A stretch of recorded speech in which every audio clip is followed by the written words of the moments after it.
One. Good morning.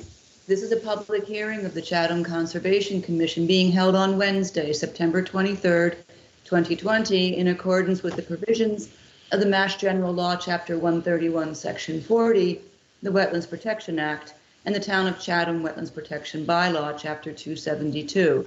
It's being broadcast live on Channel 18 and recorded for the archives. My name's Janet Williams, and as chair of the Conservation Commission, I'm opening this hearing at 9:01 a.m. Today's hearing is being conducted by remote video conference pursuant to Governor Baker's emergency orders prohibiting the gathering of large groups of people. Every effort's been made to ensure that the public can adequately access the proceedings as provided for in the order. The agenda and copies of all documents for review today have been posted on the town website. A reminder that persons watching on Channel 18 who would like to participate in the meeting while it's in progress may do so by calling the phone number that's displayed on your screen. And now to all participants on the platform, please make sure you have muted yourselves and remain muted unless you are speaking. If you're on the phone, you mute it by pressing *6, and you'll press *6 again to unmute when you wish to speak. As we consider each matter, I'll be asking for comments and questions, first from commissioners and then from participants on the call. Please indicate you wish to speak by unmuting yourself and letting us know that you wish to speak. All commission votes today will be by roll call, and so that we have a record of the quorum of commission members attending today, I'll now take the roll and ask each member to indicate their presence on the call. Commissioner Rawls. Here. Commissioner Kitts. Present. Commissioner Del Vecchio. Here. Present. Commissioner Clark. Present. And I'm here, so we are a full complement today. We have a quorum. We have a couple of applications that have been requested to be continued. So if you are here for any of the following applications, they will not be heard today. 38 Willow Bend, 47 Little Beach, 53 Little Beach, and 103 Wapoose Trail. And I think, Callie, that takes us to the first item on our agenda. Okay, the first item on our agenda are amendments to orders of conditions. The first one is 3 Champlain Road, Town of Chatham, Trap Dock Offloading Area, SC 10-2759, CWP 11-186N. This is phase 2 of the amendment process. This is a request to amend an existing permit under SC 10-2759, CWP 11-186N, townwide multiple locations to include proposed sediment dredging and construction of knee walls to the west and north of the Trap Dock dredge site at 3 Champlain Road, Assessor's Map 13A, Parcel 23. Pardon me. Good morning. Ted Keon, representing Town of Chatham, Coastal Resource Director. On the phone and watching on my desktop the hearing itself. I'll review what I had briefly presented last time at the request for the amendment. As Callie just indicated, this is a request to amend the town's comprehensive dredge and disposal permit. As the members may recall, the town developed a comprehensive permit a number of years ago to put all of our, at that time, existing individually permitted dredge areas and disposal sites into a single umbrella permit to make this type of a process much more streamlined for future, instead of having all individual permits with different dates and expirations, et cetera. The process allows for adding new sites as needs and priorities change throughout the town to keep, the amendment process allowing different sites to be included. The Trap Dock site, as we all know, was recently reconstructed following the town purchase a few years ago. It has been operating quite well, thankfully. It turned out very good and a very good contractor. The design of the facility, Callie, if you could put up maybe, one of the site. Sure. Ted, let me put up your that aerial image that you had. That would be good.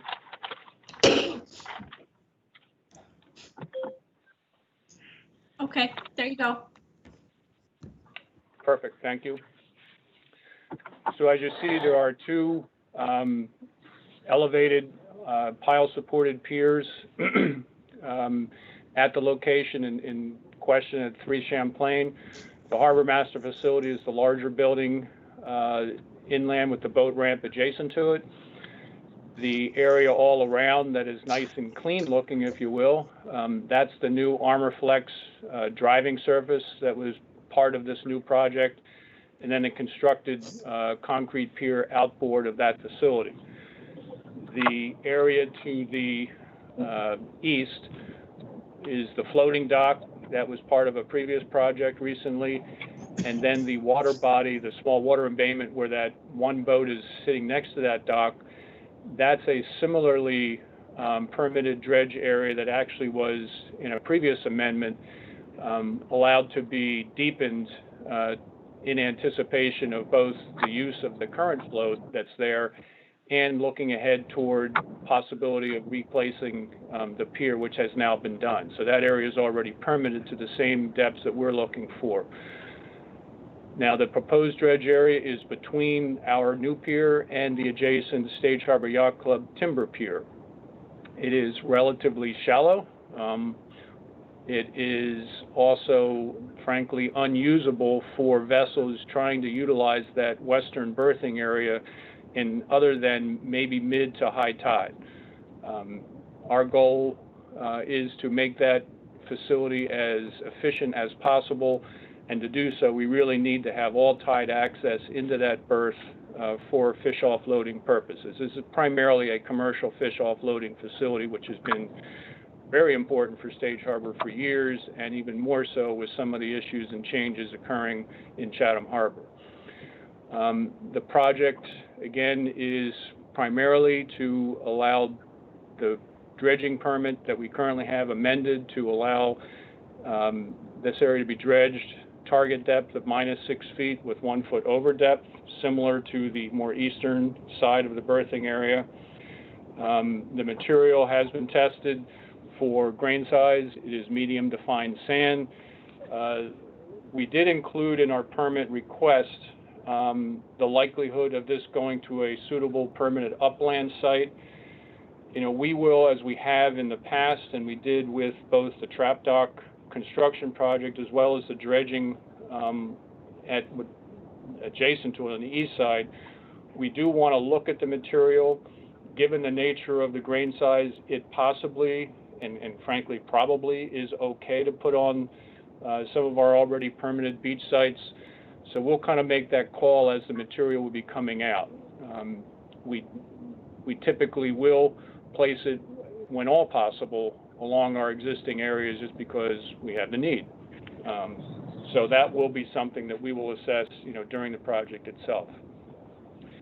As I described, again, during the request for the amendment, the project also includes, as noted in the yellow line on the image, the installation of what we're calling a knee wall. When we built our project this past year, the blue line represents essentially a mirror image of what we are requesting at this point for the other side. It's a sheeting that was driven down to approximately the mud line, just above the mud line, with the goal to reduce infilling of that potential area and limit, frankly, reduce the need for both quantity and frequency of dredging in the future. I will admit that this is getting problematic from a timing perspective. The Yacht Club is moving forward and will likely be under construction this fall. So we are including it in our permit with the out chance that we would be able to have, all permit approvals and licenses. That structure would require to be licensed by the state for its installation. The clock is ticking on that from a time frame perspective, and it is quite likely that we will not be able to have the license process completed before that new pier on the Stage Harbor side, first is, with the existing one removed, and then the new one being installed before we could install that knee wall.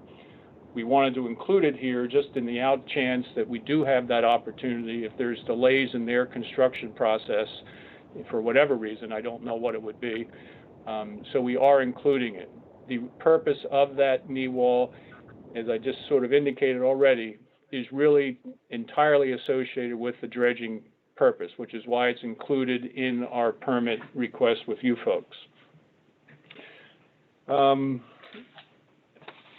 The restrictions that we are anticipating and are frankly agreeing to at this point is our time of year restrictions. We currently have a time of year restriction for winter flounder beginning January 15th. That is consistent with the other areas within Stage Harbor and specifically the area adjacent on the east side. So we would just simply be matching that same time of year restriction. We also acknowledge, and you have a comment letter from the Shellfish Constable, we would also not do any dredging prior to the existing upwelling system being turned off for the season, generally late November, perhaps early December, but generally late November. And this we wouldn't be, hopefully, in any way needing to do it. We wouldn't do any future maintenance work once their system is back up and running in the late spring, May, early summer timeframe. So that is likely not even an issue for us.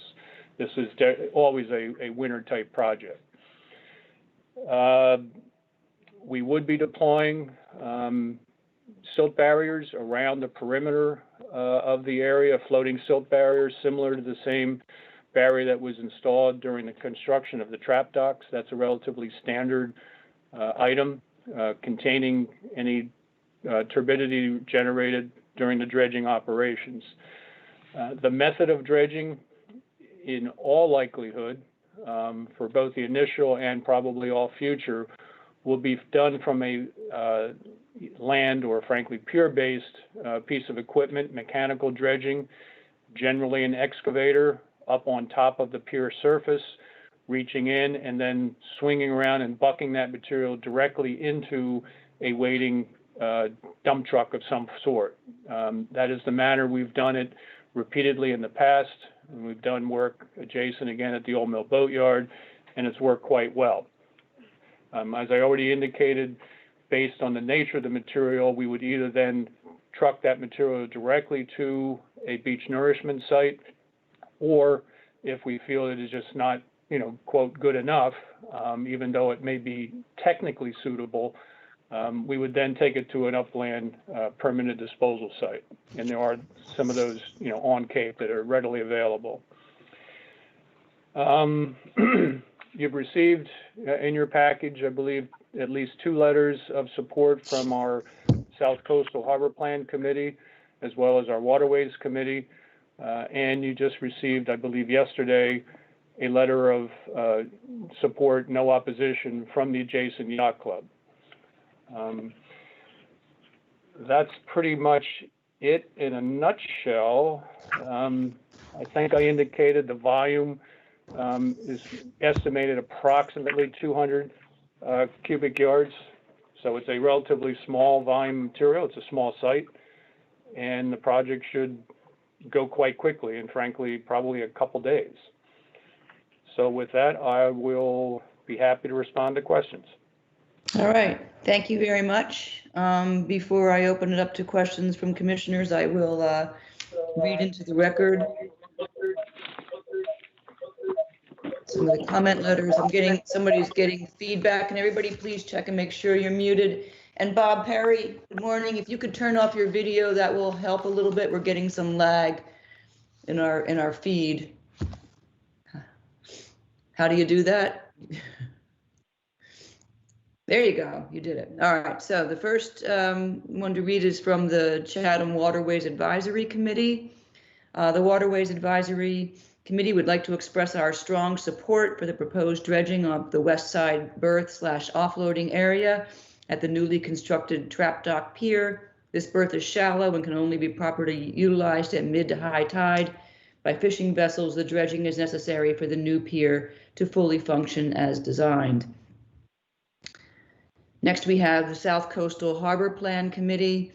The South Coastal Harbor Plan encourages maintenance and enhancement of our waterfront facilities in support of the commercial fishing industry. The plan also supports dredging when conducted for a demonstrated public benefit with proper conditions to protect resources. The Trap Dock Pier in Stage Harbor has historically been key to the success of Chatham's fishing fleet. It has consistently been ranked among the highest priorities of the plan approved by the annual town meeting and by the Commonwealth. The South Coastal Harbor Plan Committee fully supports the reconstruction of the Trap Dock Pier, which has substantially increased the capacity and efficiency for fish offloading activities at this facility. The west side berthing area at the Trap Dock is shallow and can only be effectively utilized at mid to high tides by fishing vessels. The dredging proposed is an important component for this offloading area to be more efficiently utilized and allow the pier to function at full capacity. And then finally, we have the letter from the Stage Harbor Yacht Club, the adjoining neighbor next door. It's written by attorney Bill Riley. I represent the Stage Harbor Yacht Club, including Stage Harbor Enterprise and Stage Harbor Sailing School. The Yacht Club and its affiliates have no objection to the granting of the amendment requested by the town of Chatham for the Trap Dock loading area at 3 Champlain Road. And I believe we had a letter from Shellfish that we read last time. Is that true, Callie, or do we have it? Did we read it in phase 1, or do we still need to read? I think it was included in Ted's package. It's really short. Do you mind if I just read it quick? Ah, good. If you have it handy, go ahead. Sure. This is from Renee to Ted on August 14th, 2020. After our conversation and review of the plans to dredge the western berthing area at the Trap Dock, I see no potential for adverse impacts to shellfish resource areas with the following conditions.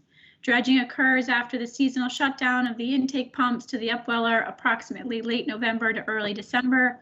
Sediment booms are deployed to provide protection to surrounding resource areas. This site has historically been used to berth vessels and, to my knowledge, is void of eelgrass. Okay. It's a comprehensive information presentation. Let me just open it up to questions from commissioners. Anybody can feel free, any commissioners, to chime in with any questions or comments you have on this application. Kit's here. Yes, Joe. Ted, so what I heard you say is the knee wall really isn't tied to the reconstruction of the yacht club's deck there. Is that right? If I understand your question, I mean, it's tied to, in a timing perspective for installation, but it has no structural, importance or value to their project, nor does it have any structural importance to our pier project. The only purpose is to reduce sediment inflow into the berthing dredging area to reduce, the volumes and future and frequency of potential dredging. So it is, again, no structural importance to, either of the two pier structures per se, if that answers your question. Yeah, so just to follow up one question, please. You would have to wait until the yacht club's pier gets constructed and then put yours in? We would have to wait till the existing timber pier is removed. There would be I don't know how narrow, but a relatively narrow period where the old pier is, quote, out of the way. We would have a contractor on board to install, which would go very quickly. It's a simple driving, issue. When we put ours in on our other side, it went in I think just a day or two. And then once that was installed, the contractor for the yacht club would be continuing and then ultimately redecking, putting their pile caps and so forth. Since once those are in, your access to the site obviously is is more than limited. It's pretty much over, and you wouldn't be able to install it. That's Right. why, you know, the timing is very critical. Um, and I think it's probably, the train may have left that station. But if there are, you know, issues in the yacht club's proceeding for whatever reason, we didn't want to not have the opportunity to have it at least in our permits for the ability to install it. Okay, that clears things up for me. Thank you very much. Ted, which permits are you still waiting for from the state? For dredging specifically, Mm-hmm. it would, frankly, all of them. Okay. You're usually first in the process. Once we get your order, that goes to the state. They've all been submitted. Right. But the order of conditions is an important component to send forward to the other agencies so they know that at the local level, you folks are comfortable with the project. Gotcha. Okay. Any other questions, comments? Yeah, I have one question for Ted. Yes, go ahead, Bob. As far as dredging the material and using a machine to do that, and then putting the dredged material into a dump truck to carry it away, will that pier support all that weight? And what size dump truck will you use maybe to mitigate that? I mean, the pier was designed with the expectation that this type of work would probably be needed. Frankly, even the offloading capacities, we have, you know, box trucks driving onto the pier regularly now and designed as such. We probably wouldn't be putting the dump trucks per se up onto the pier. They may be either on the ramp or down at the loading dock area where the excavator would swing around, because we're probably going to be using a long reach, which has quite a long extension arm, and it would go directly into the dump truck, either a trailer dump or just a 10-wheeled style. That's pretty much up to the, you know, contractor's discretion. But anyway, we would be very, very conscious of not overloading the decking, and our engineers, you know, will confirm exactly what we can and shouldn't do. But the excavator by itself has already been essentially cleared for, you know, use up on top. Okay, thank you. Okay, any questions from anybody else? Any participants on the call? If not, do I have a motion to continue this to the October 3rd work session for review of the amended order of conditions? It's October 7th. October 7th? Yep. I have it a whole week early. Okay. All right, Bob Rawls, I move that we continue to the October 7th work session for review of A.O.Cs. Good, second. Roll call vote to continue this to October 7th. Commissioner Rawls. Aye. Pitts. Aye. Delvecchio. Aye. Clark. Aye. I vote aye as well. We'll take it to the work session to review the proposed amendment. Thank you, Ted. Thank you very much. Okay, 4 Ministers Lane, Foxman Nominee Trust, SE 10-3285. This is also phase 2 of an amendment. Request to amend an existing permit under SE 10-3285 to include proposed access from Scattery Landing and traveling over the beach at low tide. Proposed construction methodology changes at 4 Ministers Lane, Assessor's Map 17J, Parcel A3. Hey, good morning. This is Roger McNevich of Coastal Engineering, representing the Foxman Nominee Trust on this application. As you'll recall, in our phase 1 presentation a few weeks ago, we reviewed the scenario for the construction of the proposed shorefront protection work, and the reason for coming in today with this new method or access methodology. Previously, the order conditions, the presentation and the order conditions were geared around the construction work being performed either from a barge, offshore, or overland. And we did mention how after putting the project out to bid and receiving feedback from contractors, we learned that both of those options were virtually almost impossible as means of access, and many of the contractors really didn't even want to bid on the project. We did get a response from Easy Does It, which is Denny McGinn, and he felt that if he was allowed to come in from Scattery Landing, that he could accomplish the project if that method of access was possible. Denny himself had originally built the rock revetment at this site, and Denny does a lot of rock work in entitled areas throughout Cape Cod. He's very familiar with the process. He's a highly qualified contractor. We know that there's a great deal of concern of the environmental resource areas. The path from Scattery Landing to the site passes across 3 private properties. We have included in our submittal to the commission letters from the 3 abutters, and if you read those approval letters, they do include conditions. So we have to be very careful to accommodate their concerns as well as the concerns of the commission. I think at any on-site prior to construction, we will need to meet on the site at the low tide so that all parties involved, including Ted Keown, the Shelters Constable, Renee Gagney, and even the abutters will be invited to come to that on-site to discuss the path of construction equipment passing and repassing along the beach at low tide to bring material to the site. The equipment will be essentially a large excavator that's carried initially to the site and left at the site through a process I'll get into in a second.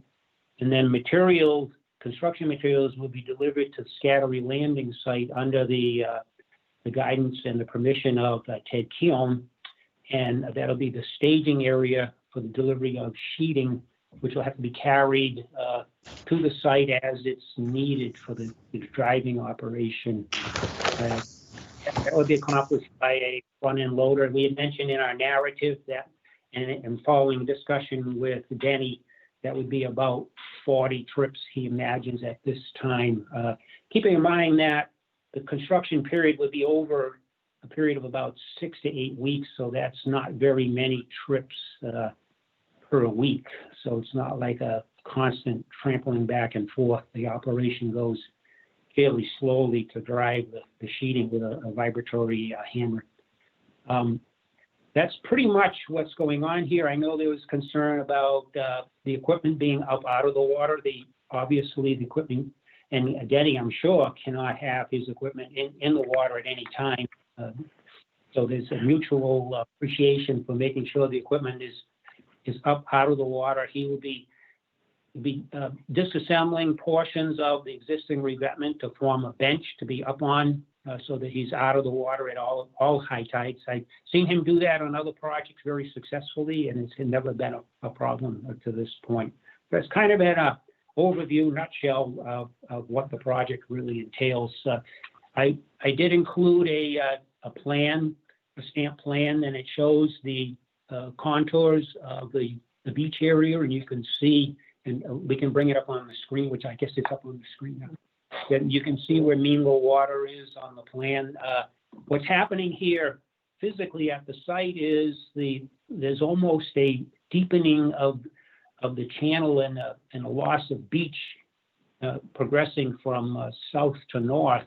The adjacent property owner now, I believe, has some problems with his rock revetment as well.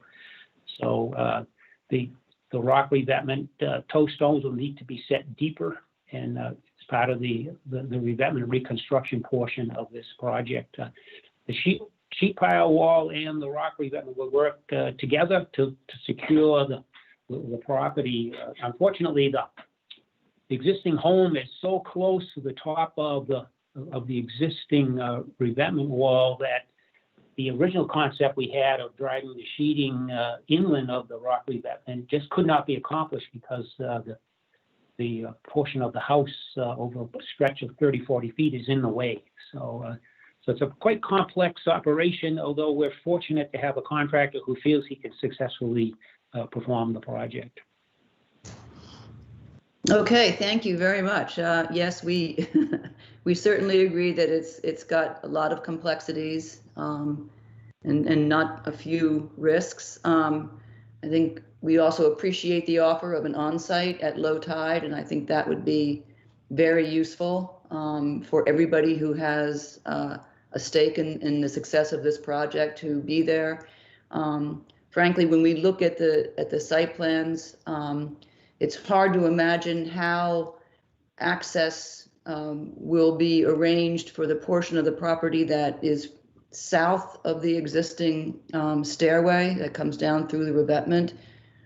Because from that stairway on, that area is underwater even at low tide. So it will be helpful to be able to visualize how the equipment that is being held on this bench or the shelf on the northern side of the property will be able to access the south. So I'm going to speak for the commission here and say thank you for the offer for the on-site, and we will. That would be a very helpful thing. One quick question before I open it up to others, Roger. So there's the excavator that's going to be kept on this bench or this shelf. There's also a crane that's going to be utilized for the moving of the stones in the revetment. Where will that be? I had asked Denny that question as we were trying to zero in on creating this narrative, and what he had responded to me was that he is going to rent a much larger excavator, so the excavator itself will serve as the crane, so there won't be a crane. There's just, my understanding with him is the excavator will be able to accommodate the vibratory hammer that'll drive the sheets at the site. So. Okay, and it's also going to be sufficient for moving those toe stones and the other it's large. Good size, and, okay. And the excavator will be working from the shelf area to set the toe stones in the area that's going to remain below mean low water. Obviously, he can't be down on the beach in that area, so yeah, he's going to have to be a very careful operation by a very experienced contractor.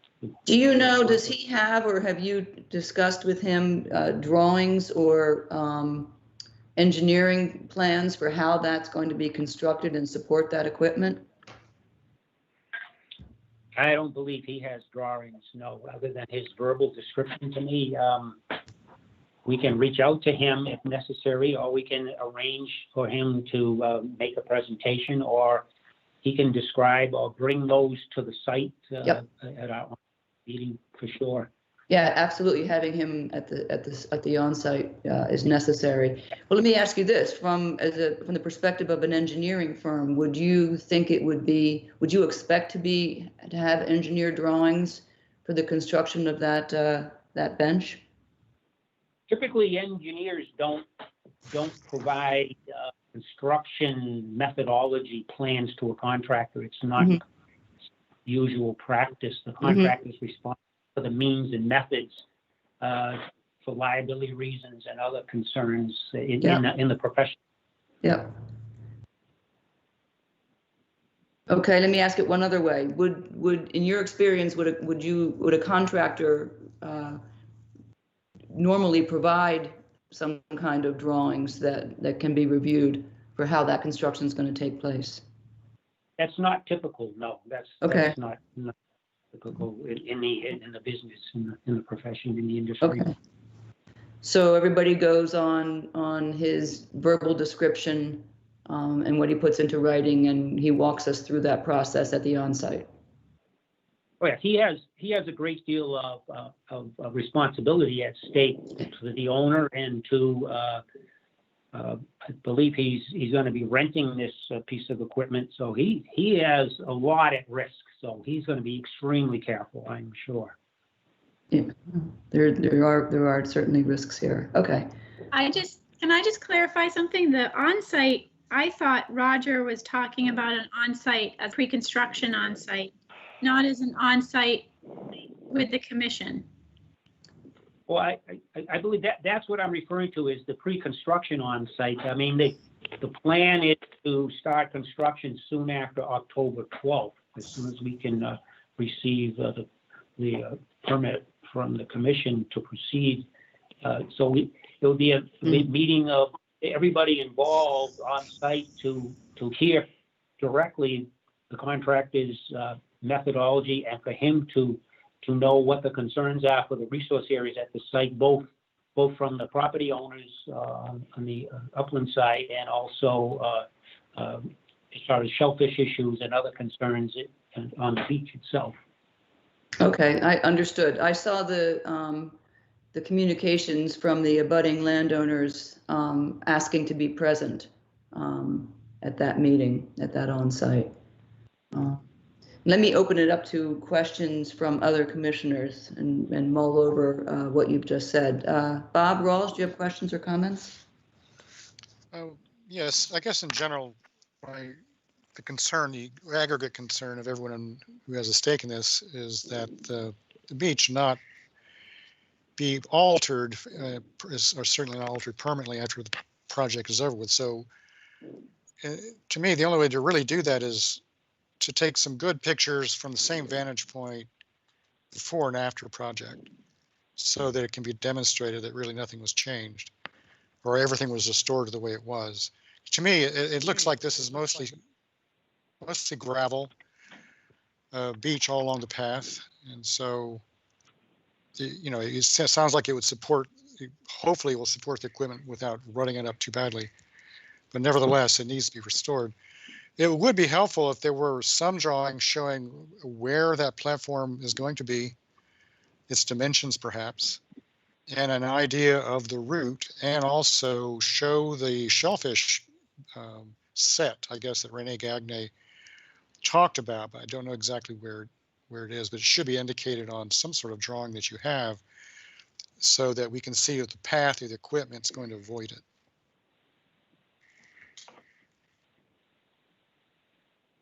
That's all. Okay, thank you. Bob Del Vecchio, do you have questions?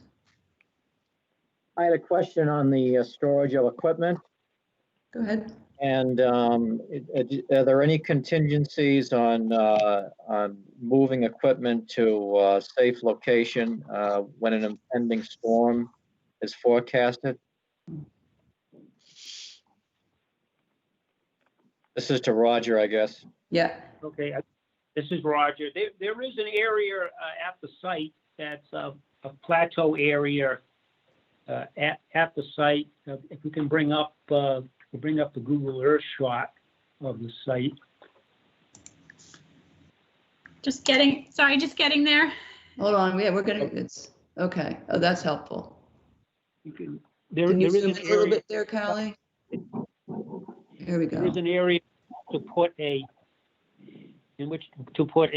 piece of equipment right up above. What's over here? Yeah. In that general area, if a large storm is anticipated, so that they'll be well out of the surf zone.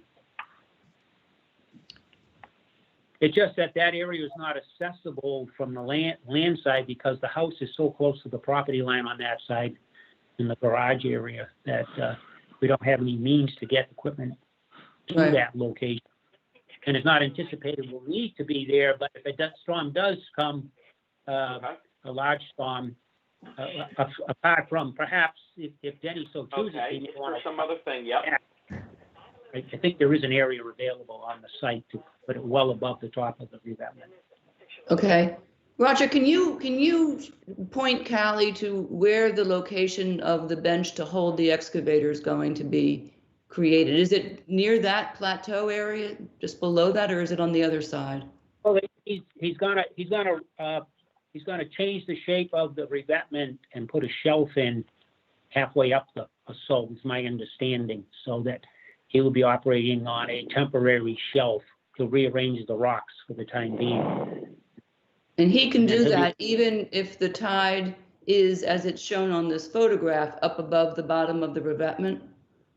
He'll be above. The shelf will be above the high tide level. Oh, yeah, no, but those toe stones are underwater most of the time, even during low tide. If we can bring up another shot of the beach area there, this area, yeah, that's a. Okay, here's a low tide shot, yeah. Okay, there is an area there, of course, at the far left side, this was a couple of years ago.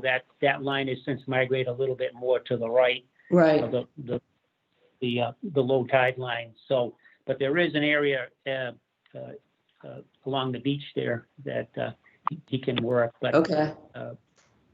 so this gives us a general idea of the lay of the beach terrain. Although it's changing too, so it's important to do this work because Well, yeah, before it changes any further. it's a very dynamic area. So we can see on this photograph the access way that's proposed from the Scattery Town Landing, which is on the right side where the cars are parked, along the beach at low tide. Yes, and we got to stay away from the mean low water line where the shellfish constable has indicated concern of perhaps some shellfish population. Mm-hmm. I think, can I just mention something? Yeah, go ahead. Roger, when was this picture taken? Because This is older. I wanted to get a shot. I think this is 2015. I wanted to get a shot, an aerial shot of low tide from Google Earth to depict the general landform. And I had to mention this mean low water line has migrated. You can see where it is on our site plan because we've called it out a current location now on our. And it will continue. It will continue migrating this for all intents and purposes. What's going on out there? It's a very dynamic area. I was only mentioning that just because when I went out there with Renee, I'm happy to share some pictures if the commission wants to see it. Yep, let's do that. The beach seemed a little bit more rubbly, rocky than what you can see here. So Roger, I need to grab control of the screen if that's all right with you. Sure. All right, thanks. I just wanted to show some of the pictures that we had from we did an on-site not too long ago. So here it is looking back. This isn't an extreme low tide. It's just a regular low tide. You can see it is pretty rubbly. And this is looking forward towards Four Ministers Lane. And the shellfish that Renee was talking about in her set was generally where you see this green algae form. So it's really not, that's why her comment letter speaks to the fact that there's enough upland area here. The shellfish sets usually are beginning roughly around where this green algae area is. That's all I have. Okay. Thank you. Joe, do you have any questions or comments for Roger? You're muted still, Joe. Yep. It kind of lags. Thank you. The question about storing the construction materials at Scattery. I mean, Scattery is not very big, so exactly how is that going to happen? I believe that, and I haven't had conversations with Ted myself, but I think Denny has worked with Ted using this access area on several occasions. So I believe they have mutually agreeable methodology for that area in the past, typically for hauling large stones to a site. This project will be more for stockpiling the sheet pile, which is pretty compact in its own right. And then there may be some additional tow stones needed, but primarily the revetment is going to be reconstructed using the existing tow stones for the most part. Well, my concern is that Scattery was just rebuilt last spring, so you know what kind of impact are we talking about? And I guess Ted would be the person to ask. And Janet, Ted, I'm still here. Hi, Ted. Yeah. So, as Joe just indicated, yeah, we did a substantial nourishment project back in 2018, which substantially changed that area to the positive. And quite honestly, given the changes that had been occurring there, I did not think that the sand would be lasting as well as it has. I mean, I don't want to call it stable, but it sure isn't eroding in the manner that it had been eroding in the years previous to that, which is a very good thing.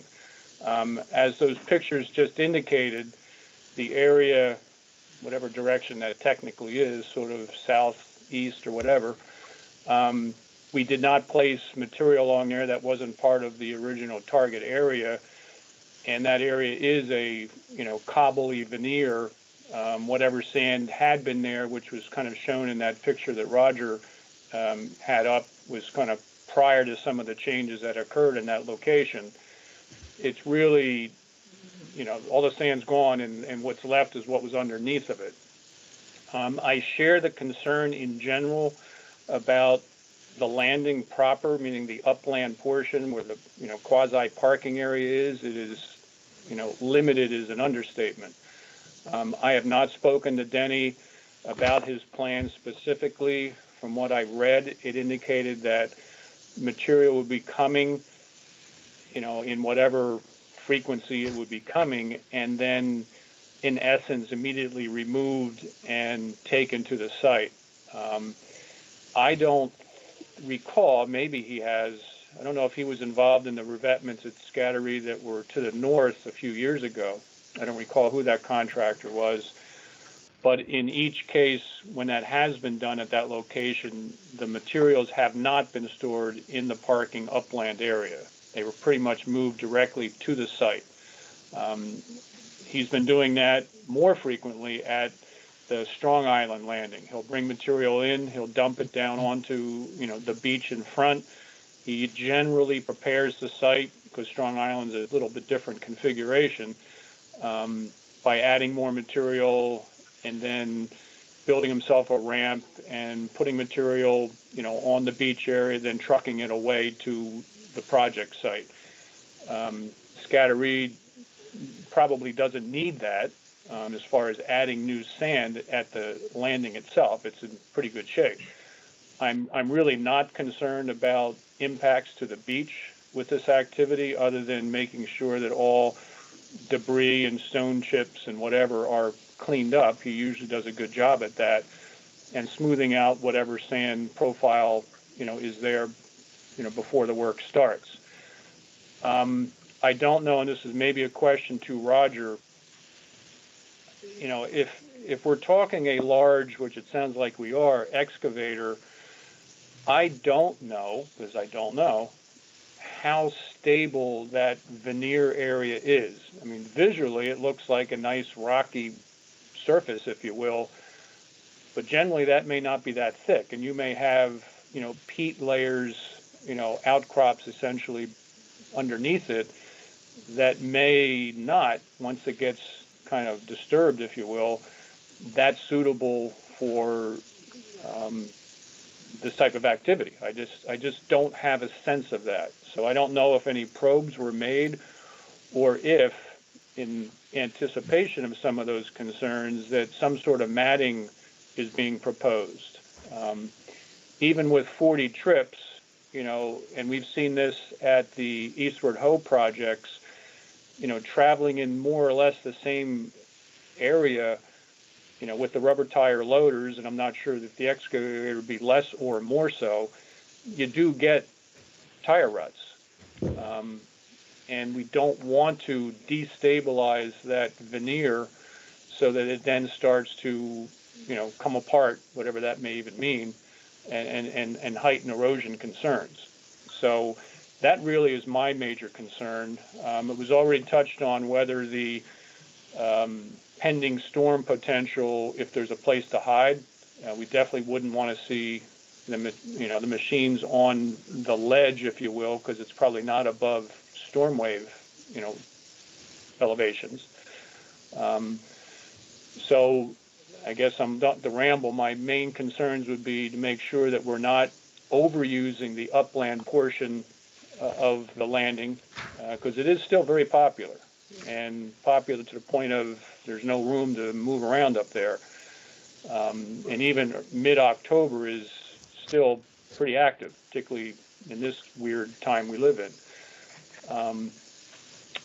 And then again, the access along the veneer and whether or not any other precautions to, impact that, can be taken. And this is more entirely at my availability. I am going in for hip surgery on a Monday and will likely not be able to do any on-sites, for a few weeks. And that few weeks may be through October. So it's unlikely I'll be able to have an on-site with you folks whenever that may be, if it's in that October timeframe. I'm all set. Okay, thank you. Joe, do you have anything else?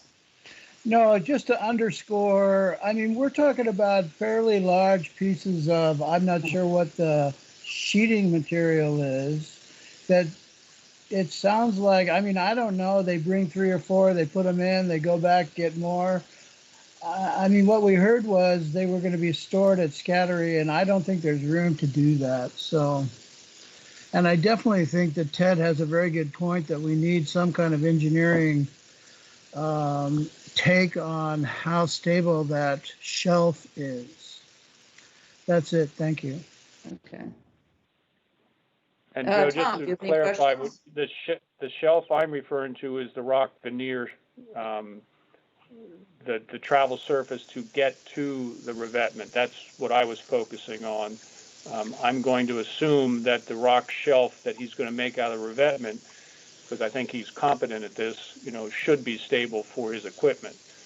So it's the rocky veneer access to the revetment that I'm specifically focusing on. Thanks, Ted.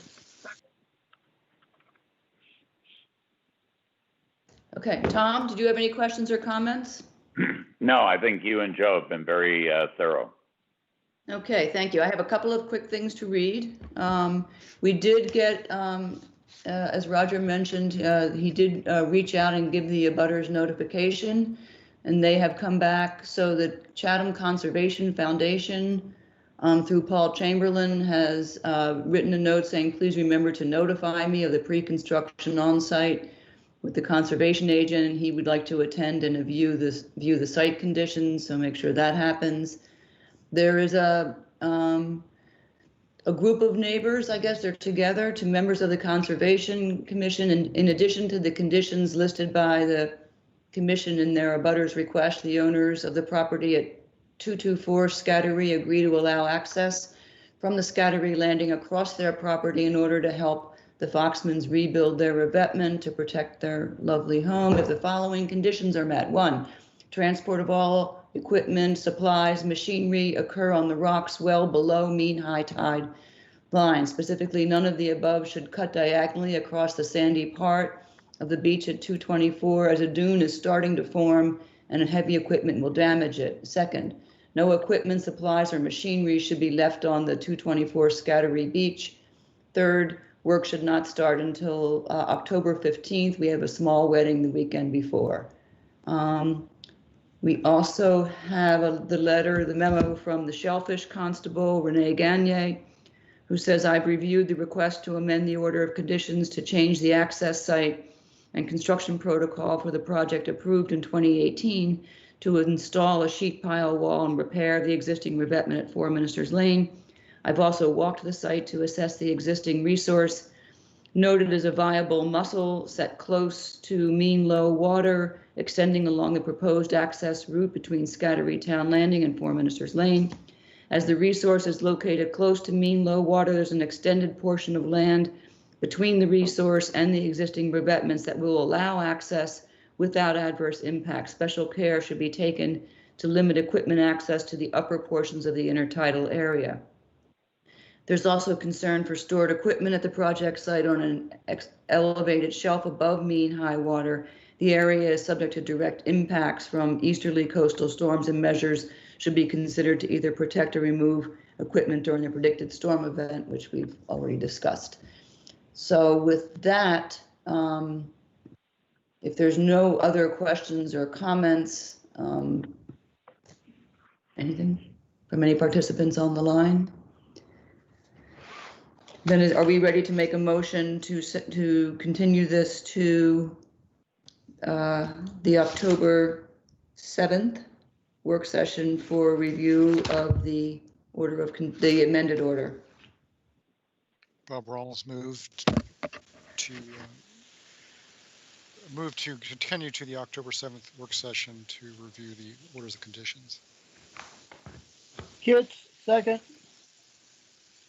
Roll call vote to continue this to the October 7th work session. Commissioner Rawls. Aye. Kits. Aye. Delvecchio. Aye. Clark. Aye. I vote aye as well. It's continued to the 7th. Thank you, Roger. Thank you, Ted, very much. Thank you, everybody.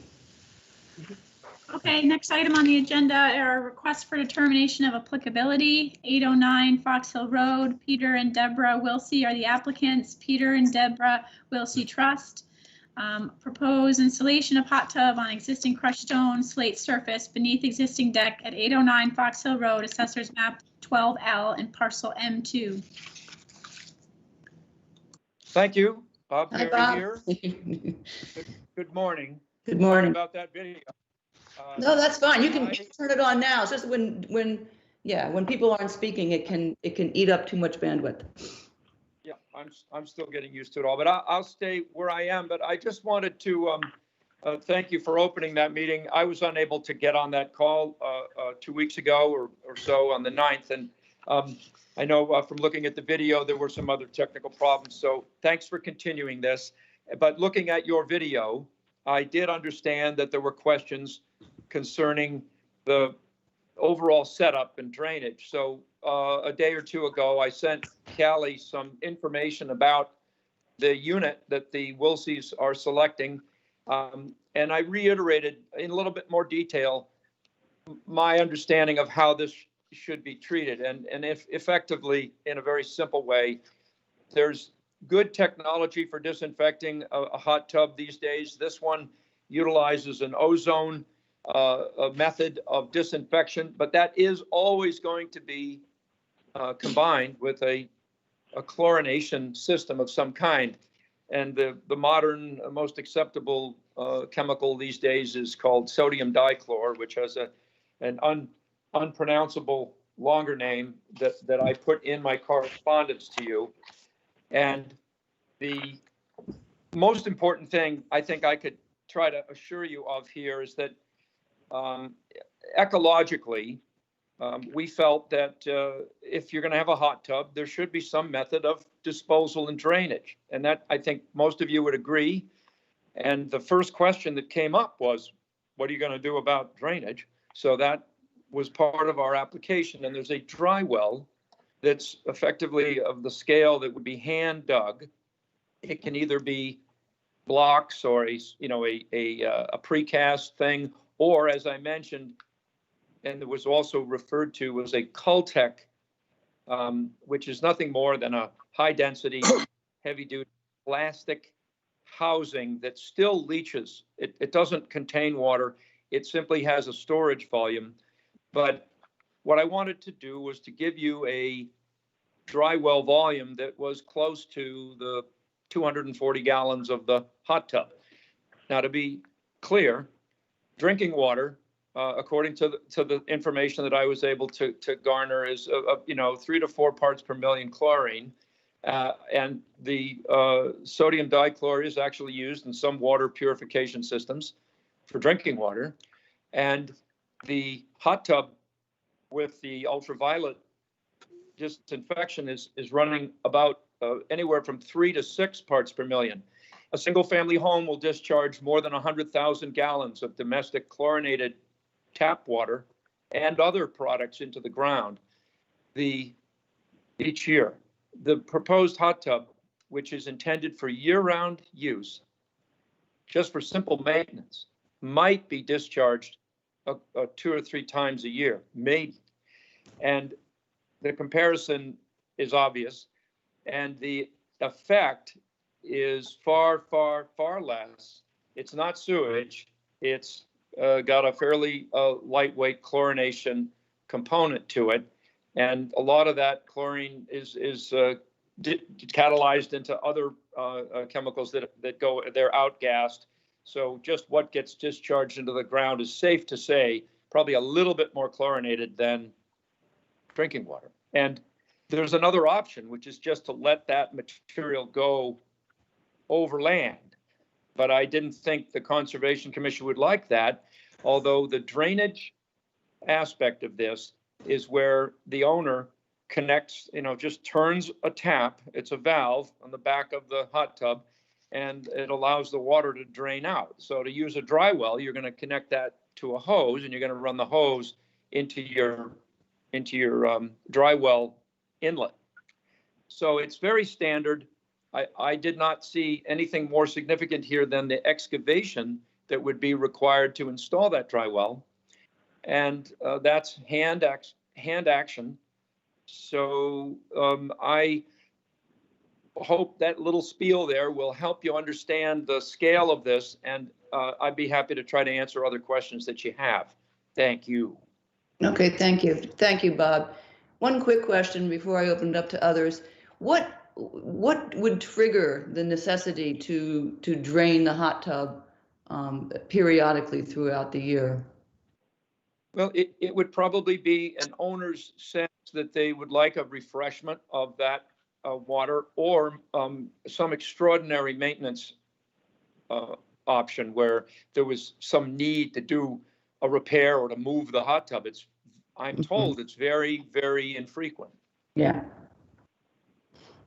Okay, that was what I thought. I was trying to understand what would actually, I thought that like many like swimming pools, it would be more or less the water is consistently pumped through a filtering system to keep it clean in the tub.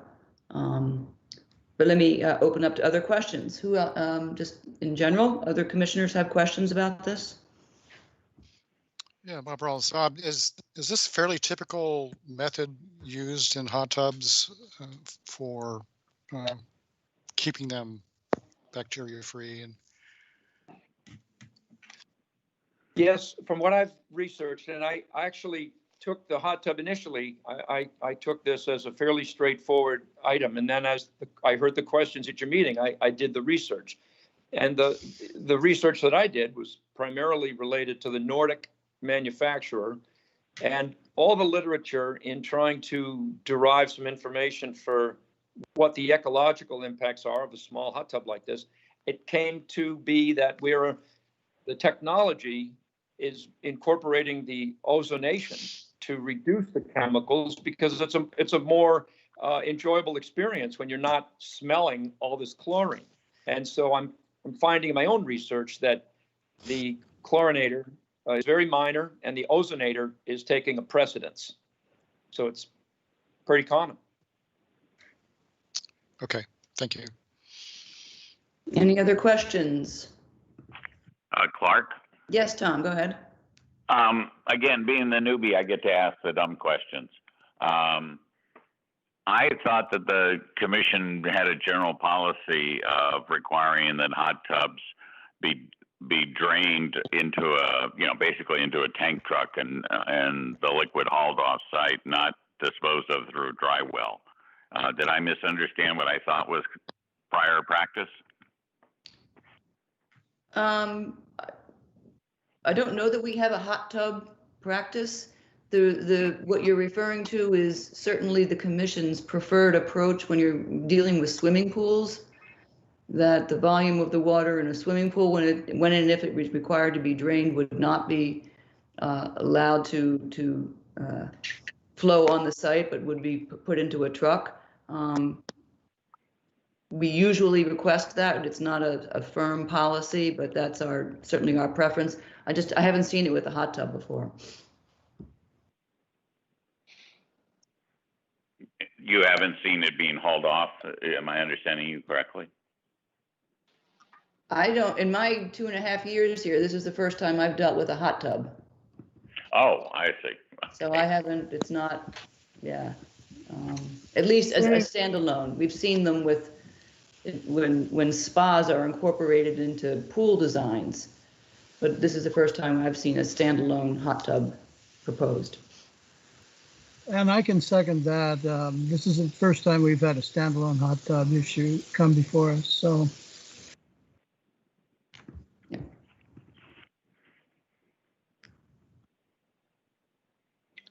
And I have a question. Yes, Bob, go ahead. This is for Bob. When the dry well is constructed, proposed dry well, where is the sediment going to be taken to? Well, it would have to be hauled out. It's 30 cubic feet, which is a little bit more cubic yard to be very easily wheelbarrowed right off the property, taken away in a truck.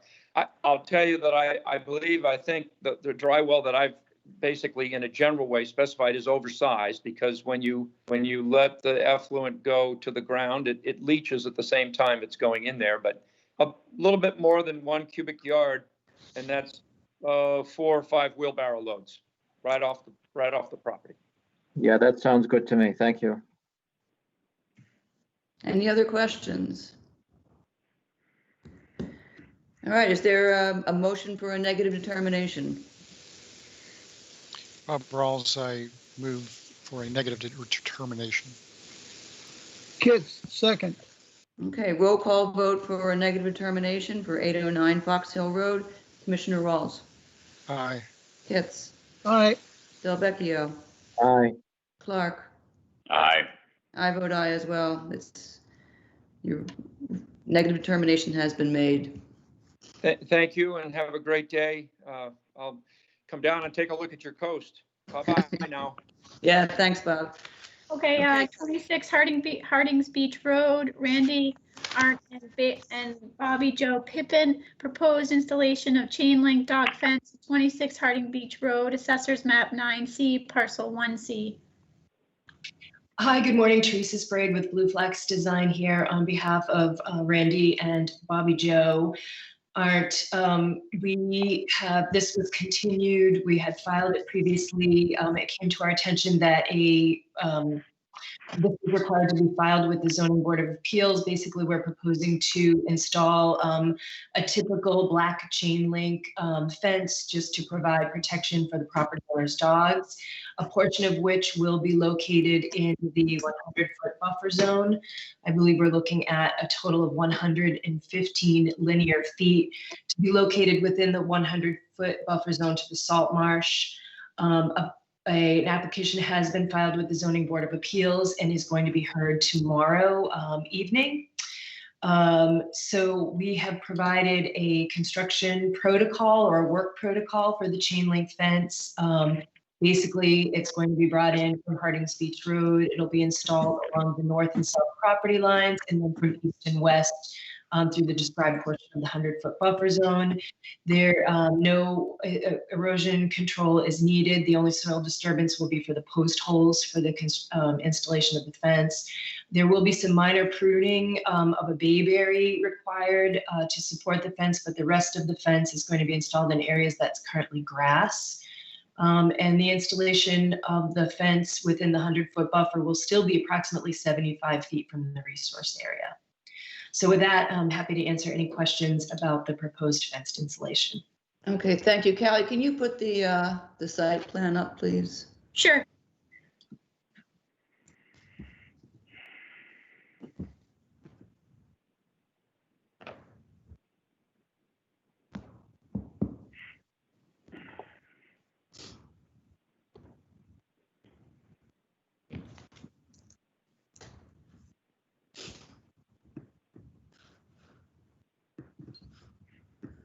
Okay, thank you. And can you use your hand cursor to indicate both the 100-foot buffer line and the proposed fence line? So that's the 100 feet off of the salt marsh. And the proposed fence crosses into that and goes and wraps around and then connects to the house in the front, I take it, looking at the design. Yes, Yep. that's correct. Yep, there it runs that way.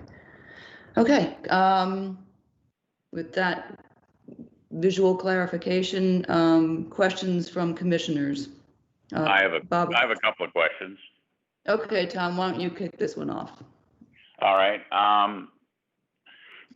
Just so you know, in my past life as a trial attorney, I dealt with a couple of cases dealing with pathogens from dogs and their impact on humans, particularly in park areas.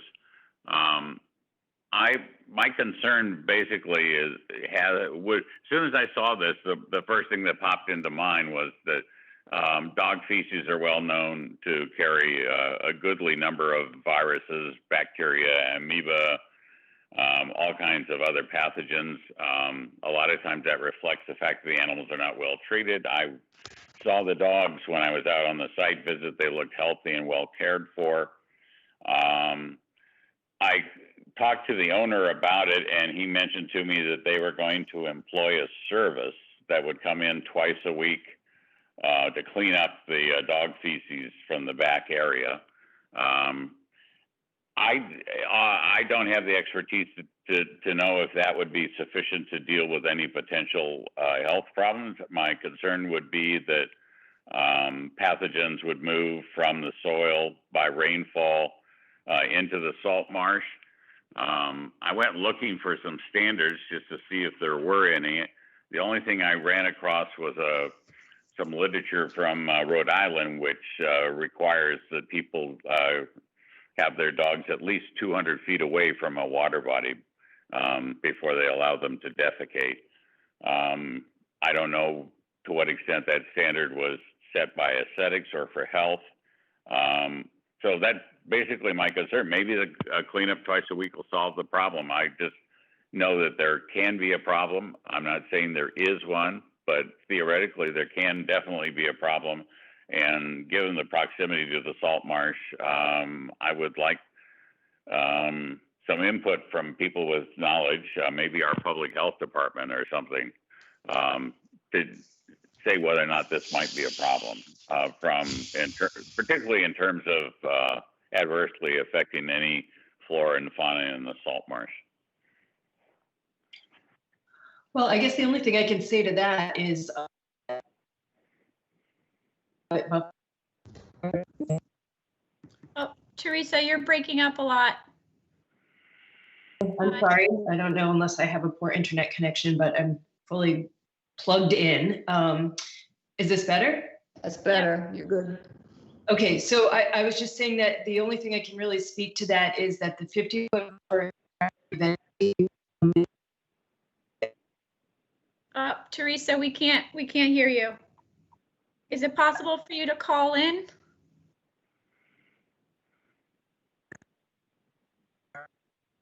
Yes, is there a call? Is the call-in number listed on the?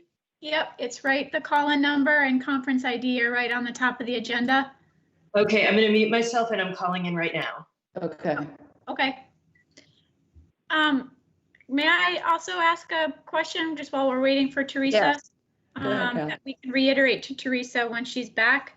Mm-hmm. I'm not entirely sure why the dog fence has to be, if it's already 75 feet from the resource area, what's the issue with an additional 100 or 25 feet so that it's completely, the fence is completely out of the 100-foot buffer?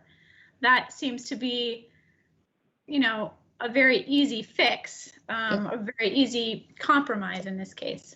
Yep. I agree. It's not clear what that extra, it's about, it appears to be about 10 feet by 25 feet by 50 feet or so. There seems to be a lot of space, especially when you look at the Google Earth in the area that is already lawn to run the fence outside of that 100-foot line. Can you hear me? This is Teresa. Yes, go ahead. So. Great. So I guess the area that they're proposing to put the fence in is an already cleared, mainly lawn area. They have 2 large dogs. I think they're just trying to provide space for their dogs and frankly just protection, so their dogs aren't getting out of the yard. I don't think there's any other intention. I guess the only thing I was saying regarding Commissioner Clark's question is that The 50-foot buffer is entirely vegetated, so does provide, the ecological services for filtration, et cetera, before any runoff reaches the salt marsh. It's a fairly level lot. There's not a huge rush of water. It's not very steep, so there's no major stormwater runoff here into the salt marsh. I don't know the property owners personally. I've only met them a few times, but they seem very conscientious and very caring about their pets. They're specifically, requesting this just to be sure that their dogs remain safe and that they're not potentially wandering into neighbors' properties.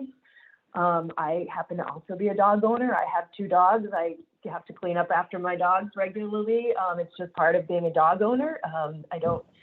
There's nothing else I can say to that. I'm not aware of any Board of Health regulations that prevent anybody from owning dogs or keeping dogs within property that has wetland buffer zones on it. But that's really all I can say to that. And did you hear Callie's question, which I was echoing, about why is there a need to extend that fence into the buffer zone as opposed to running it on the upland side? Again, I think it's just they were trying to take advantage of the current grassy open area that they have and just provide their dogs enough space to run around and get appropriate exercise. That's pretty much all I can speak to. I think they're just trying to give their dogs enough space to run around. Okay. Well.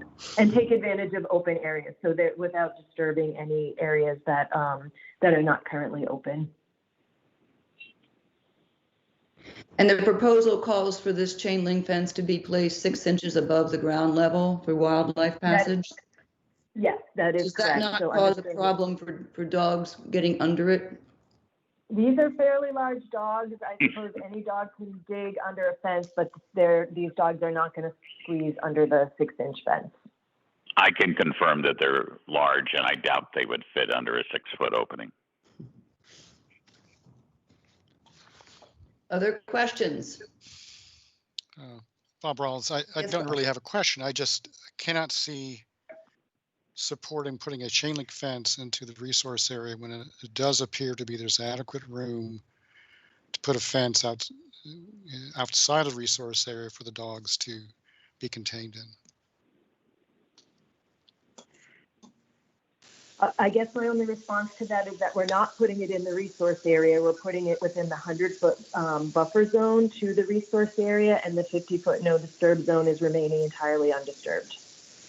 And we're putting it in an area within the 100-foot buffer that's already disturbed and is regularly mown lawn. I understand that it's the outer aura, and I consider that to be a resource area. And whether it is mowed or not is probably a separate issue, but in reality, it should not be mowed. Well, it's definitely been mowed for a number of years, and these are new property owners. The Arndts have just recently purchased this property and moved in, so I guess I can't say to what the management practices were within the 100-foot buffer by previous owners, but clearly it's been a property that's been managed this way for a number of years. As far as I'm aware, there's really, other than the fact that this fence is within the Conservancy District and therefore has to go to ZBA, and it as far as I can tell, it meets all requirements to be permitted by the under the conservation regulations. Well, that's an interesting point, Teresa, because what we have in front of us is not a request for a permit for it. It's not an NOI. It's an RDA. So our analysis of an RDA situation is the property contain a resource area, and the answer under the Chatham bylaw is yes. And does the activity have an impact and an alteration of the resource area? And I'm afraid the answer to there is also yes. And that if they wanted to go forward with this in the location they're proposing, they probably should file a notice of intent and ask for an order of conditions or a permit to allow that. It's hard. I agree with Bob Rawls. It's hard to reach a conclusion that there's no there's no impact from this activity in a resource area. Let me ask other commissioners what they think, and so you can take the temperature of the commission. Joe, what do you think? I agree with you and Bob. I just don't know why it has to go into the 100-foot zone. Bob Delvecchio? You know, I have mixed feelings. I mean, I'm a dog owner as well, and you know, I agree that especially big dogs need the exercise and need the room to run and so forth. But I also am a little bit sensitive on the dog waste issue and you know, having the fence within the 100 feet. Yeah, I'm a dog owner as well, and all for exercise and safety of dogs. But I think as a process question, I can't see a way to reach a negative determination on this. So my advice would be either to file a notice of intent or move the fence out of the buffer zone. Janet, can we hear from the other commissioners, Tom, and I think Bob Rawls already spoke. Yeah, Tom, where are you on this? It would certainly solve my problem if the fence were moved back, because there wouldn't be any jurisdictional issue. Although, well, never mind. Right. If it's moved, there's no jurisdictional issue. Correct. The concern remains, but there's nothing you can do about that. But it's out of our jurisdiction. It's out of our jurisdiction. That's what I was trying to say, but you said it much more artfully. No, I didn't. So, Teresa, that's where we are. I don't know what you. Well, it sounds like then the commission's ready to issue a positive determination on the RDA application, and then it will be up to the property owners whether or not they want to file a notice of intent or they just want to install the fence outside of jurisdictional areas, in which case we wouldn't have to file anything with the commission. Correct. That's exactly right. Those are the choices. Okay. All right. Is there a motion then to have a positive determination on this application? Bob Rawls move for a positive determination on the RDA. Yes, second. Roll call vote for a positive determination on 26 Hardings Beach Road. Commissioner Rawls. Aye. Kitts. Aye. Delvecchio. Aye. Clark. Just so I understand, like I said, I'm the newbie. A positive determination means there is an impact. There's an impact or potential for an impact. There is.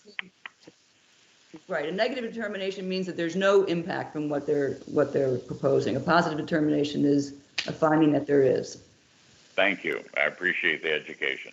I vote aye then. All right. I vote aye as well. So that's unanimous for a positive determination. Okay, thank you. I will let the property owners and Attorney Norcross know the commission's decision. Okay. Thank you very much. Thanks. Okay, All right. Janet, it's 10:30. Do you want to take a break? I'm just asking, or do you want to? Let's get through 243 Bridge Street first, and then we'll take a short break. Okay. 243 Bridge Street. The Mill Pond Nominee Trust is the owner. James C. Brady and Kevin J. O'Donnell are the trustees. SC 103439. Proposed reconstruction of existing pier, ramp, float, stairs, and gazebo deck at 243 Bridge Street, Assessor's Map 15B, Parcel 3. Okay, and can you pull up the site plan for this too?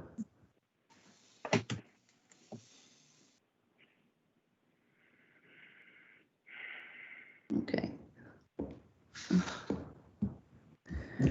Who's here to present on behalf of this application?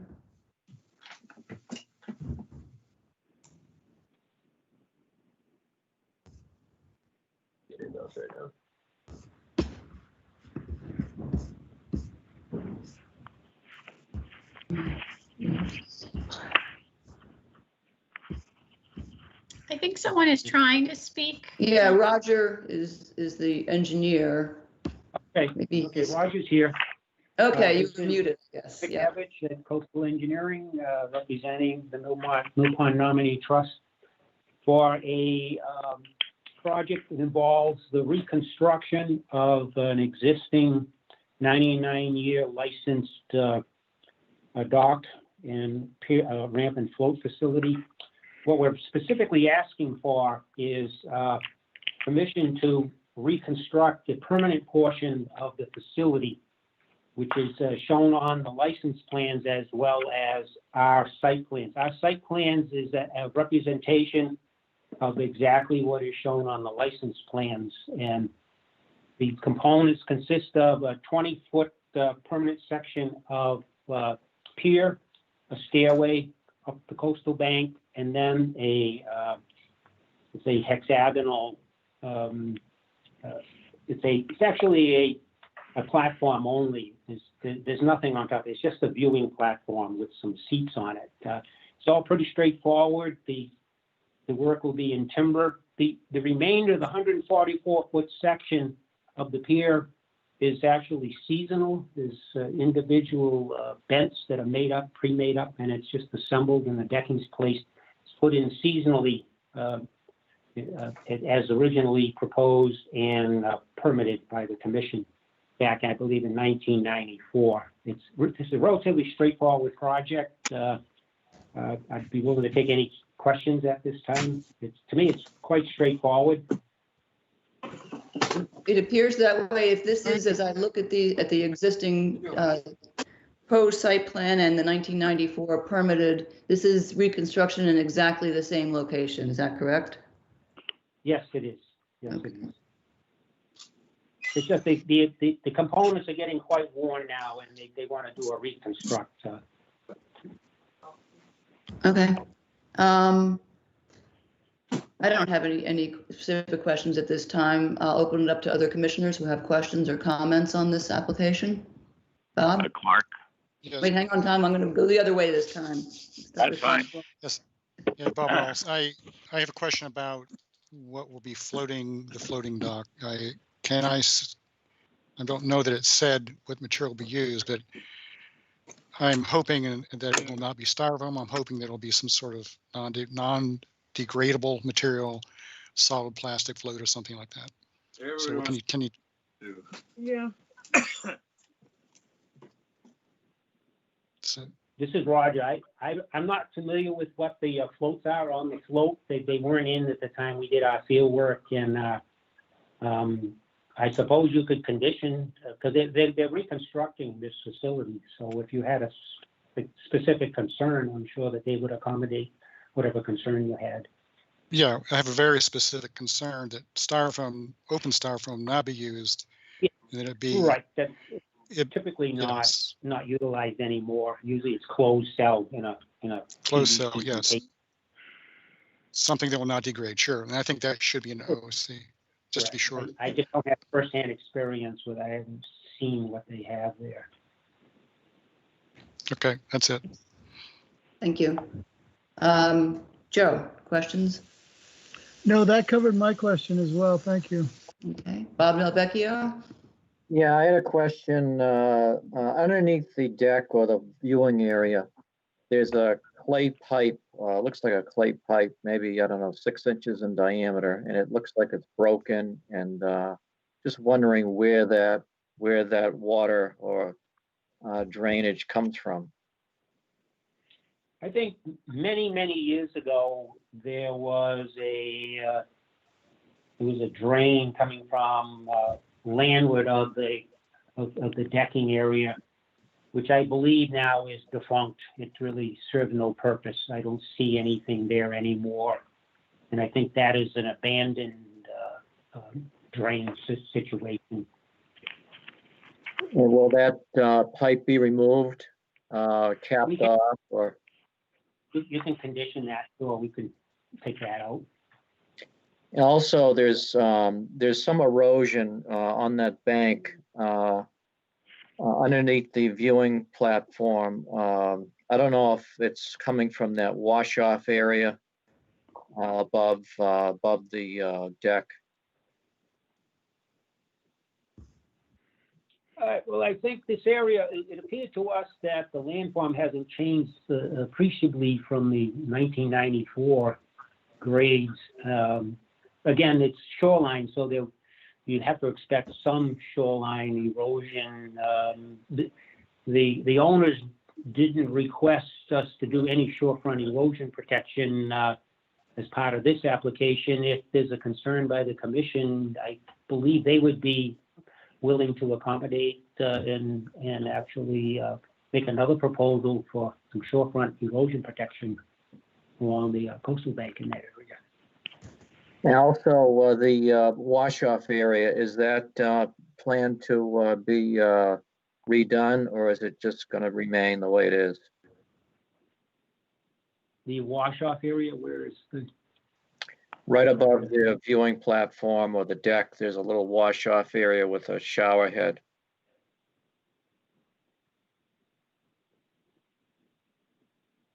It's to the right of the deck area. Probably not shown on this plan right there. Yeah. Right. Our survey crew didn't pick that up. I really don't know. I think that's probably a rinse-off station, perhaps. Right. I don't have an answer for that.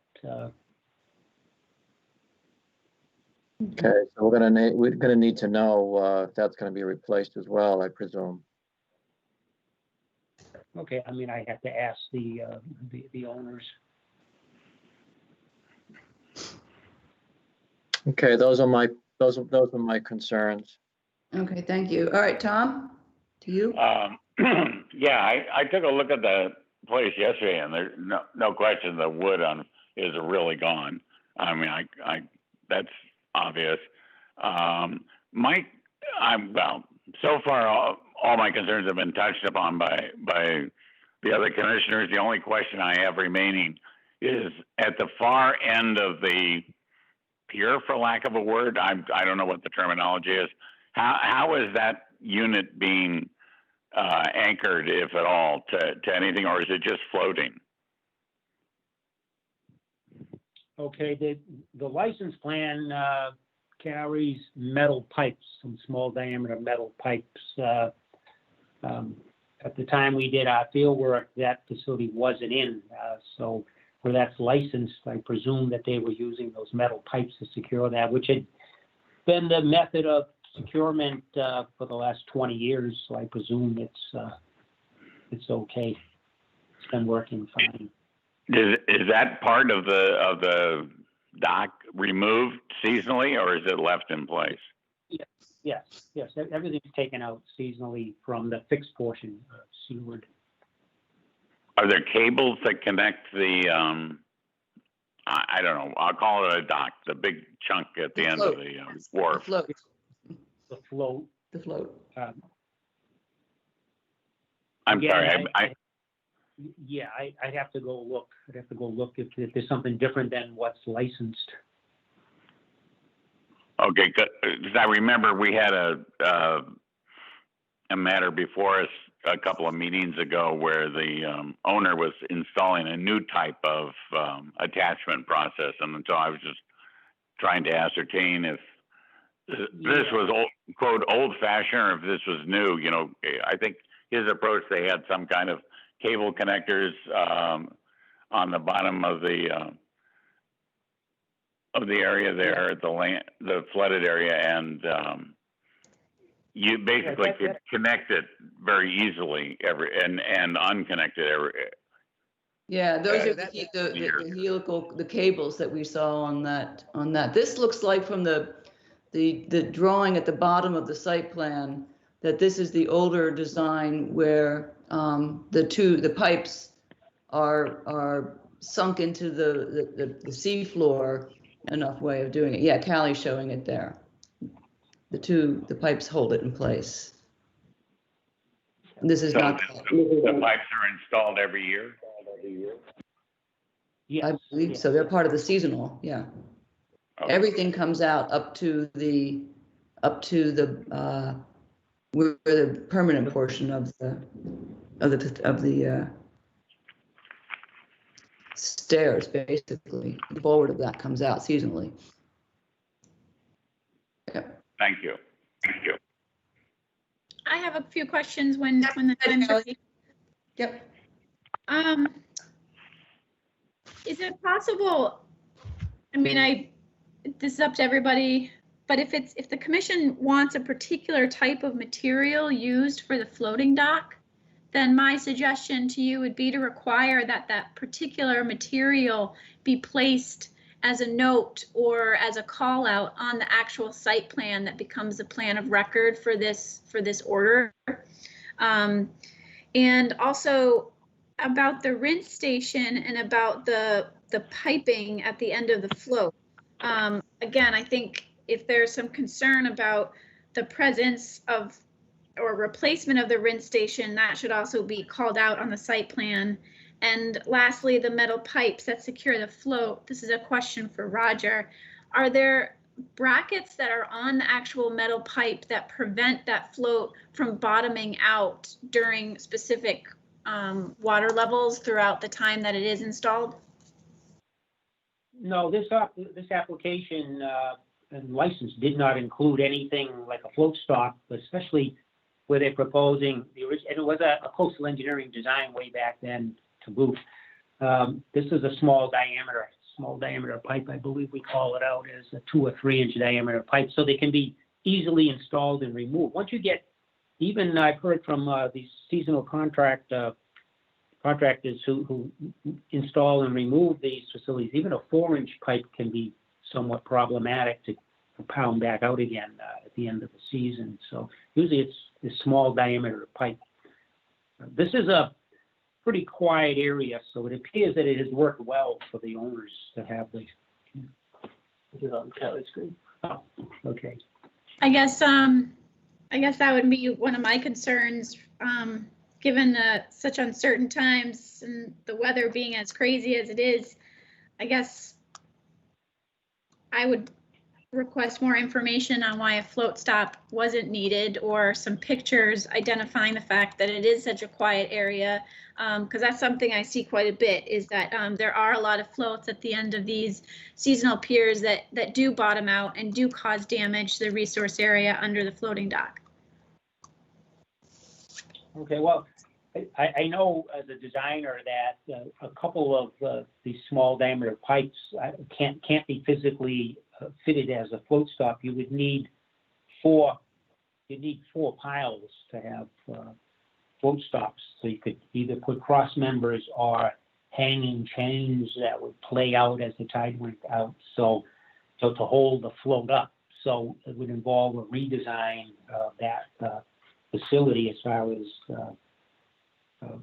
what the pile arrangement was. And of course, the previous methodology we're talking about, the bottom anchored helical piles with the Hazlet cross-connected cables, that has no provision for any kind of float stop arrangement at all, because there's nothing to stop, there's nothing to prevent the float from following the tide down to the bottom.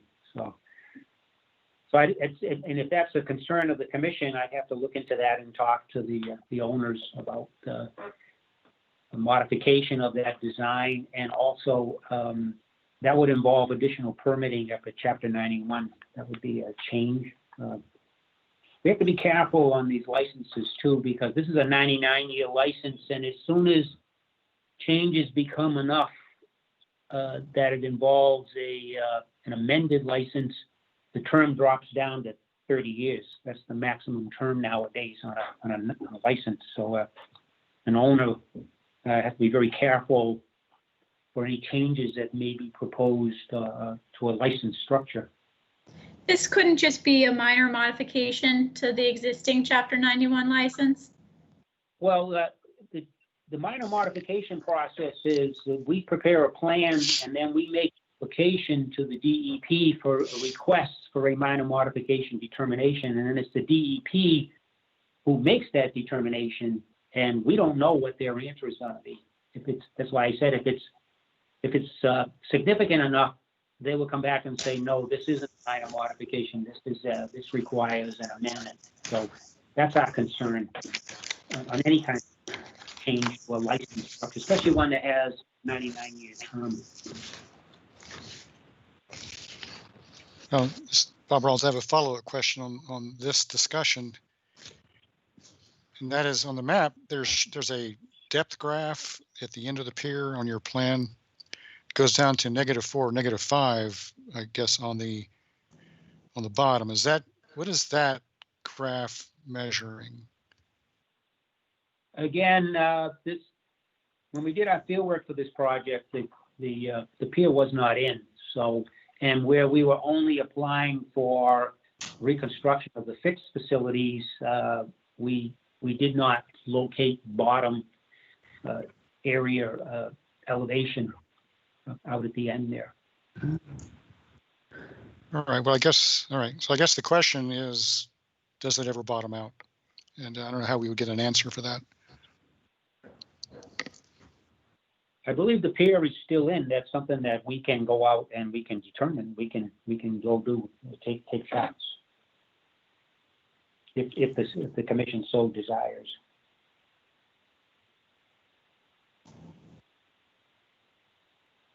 Well, anyway, I don't know how to address it. It's a legitimate concern, it would seem. I would hope that when it was originally licensed, that concern was not present. Well, the license was granted. Yeah, Roger, do I understand what you to say is the only thing that's being replaced are the float itself is not part of what's contemplated to be replaced here, or is it? No. It's not. That's seasonal. That goes in and out. That Right. goes in and out. So, and there's in every license, there's a maintenance requirement as well. So as components deteriorate, then because these are going in and out, they're not doing any kind of renovation or rejuvenation or replacement work in the environment, in the wetland environment, resource areas. So components can be upgraded or changed as long as they're not changing the shape and the Right. size. But I'm sure the individual seasonal components have been reconstructed a few times along the way because of just deterioration in the environment in which it's located. I mean, this was probably installed in 1995, which is a good many years ago. Right. So it's just the structural components that are being replaced. Yes, because they're fixed. So yeah. Okay. And they've never really upgraded. They patched a little bit, as you can see, but they're kind of rotting out there. Okay. Callie, I don't know where are we landing with respect to the questions about the connection of the float and whether it's bottoming out as a concern or not. I guess it's up to you guys whether or not, what you want to require.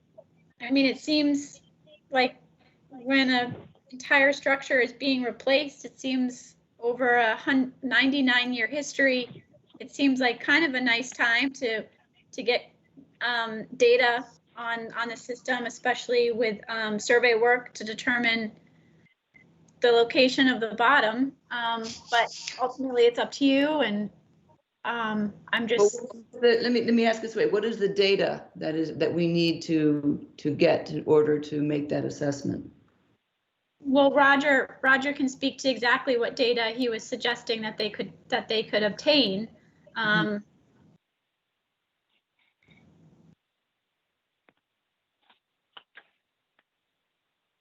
Roger, can you tell me again what you listed as the information, the data that would address the question of whether we wouldn't have to launch a boat as long as the pier is still in. We wouldn't have to launch a boat to get the bottom elevation out along the pier, the seasonal portion of the pier, and at the float, because we have physical access, easy physical access from the shore. So we can obtain that information quite easily. Okay. I believe the facility's still in. So yeah. Callie, would that be sufficient? Is that going to answer the question? Yeah, I think some sort of determination, once they have that bottom elevation, that they can easily get through physical access to the site, and then a determination of whether or not they, under their engineering experience, whether a float stop is needed, Okay. given the fact that its conditions may or may not have changed. And I've also added a comment about a few minor call outs to be added to the plan about the type of material used for the floating dock and the location of the rinse station, and a note identifying whether or not the rinse station has to be replaced or removed or whatever it's going to be. Okay. Do you have all that, Roger? Yes, I do. I think we would interact with the owners, and we could accommodate whatever response they come back with. We will relate to the commission and revise the plan with additional information. Okay. That concern about the erosion on the coastal bank as well, if that can be addressed, that would be helpful. Yep.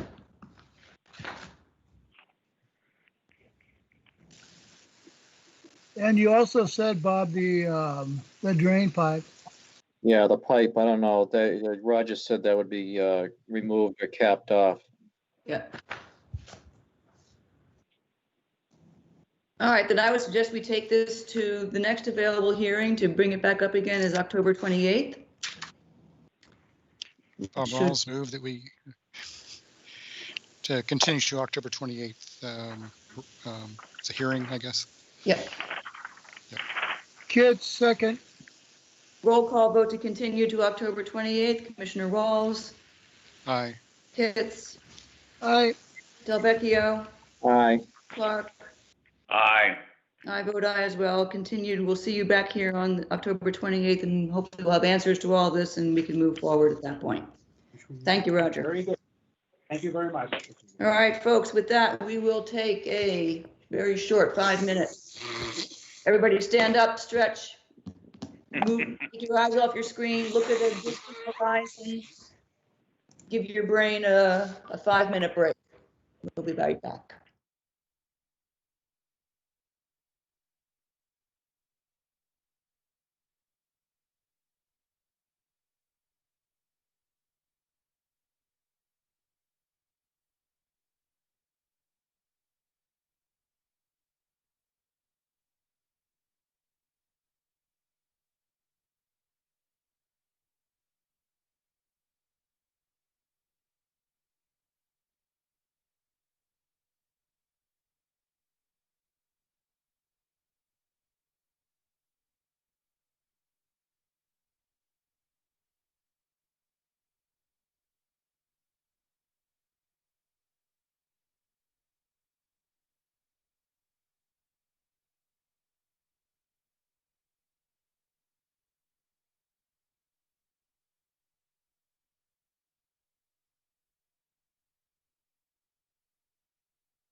Okay, now we're back. Okay, Callie, sorry, start over again and read that from the top. Okay. 70 Judges Way, Everett and Joyce Husing, SC 103440, proposed shoreline protection for scarp repair at 70 Judges Way, Assessors Map 11B, Parcel R6. Okay, Roger? Good morning. This is Roger McNevich at Coastal Engineering again, representing the Husing family on this application. Just as a way of background information, this project is a follow-up to a previous filing where there's still an open order of conditions for the reconstruction of the erosion control steps down the coastal bank. And that original proposal was to just merely replace the erosion control steps back about 3 years ago. And an order was issued by the commission. However, in a winter storm, a stop area was created right at the base of the erosion control steps, to the extent that the commission felt that now a small platform needed to be installed and with a staircase for that area. And so hence that's under that filing and an amendment, you see an installation that presently exists at the site, which is a small platform area supported on diamond piers. And then there's a seasonal aluminum staircase, as you see, that goes down to the beach area. At this point, with that order still open, the owners have decided to try and resolve the issue of the scarp area, and that's the basis of this application.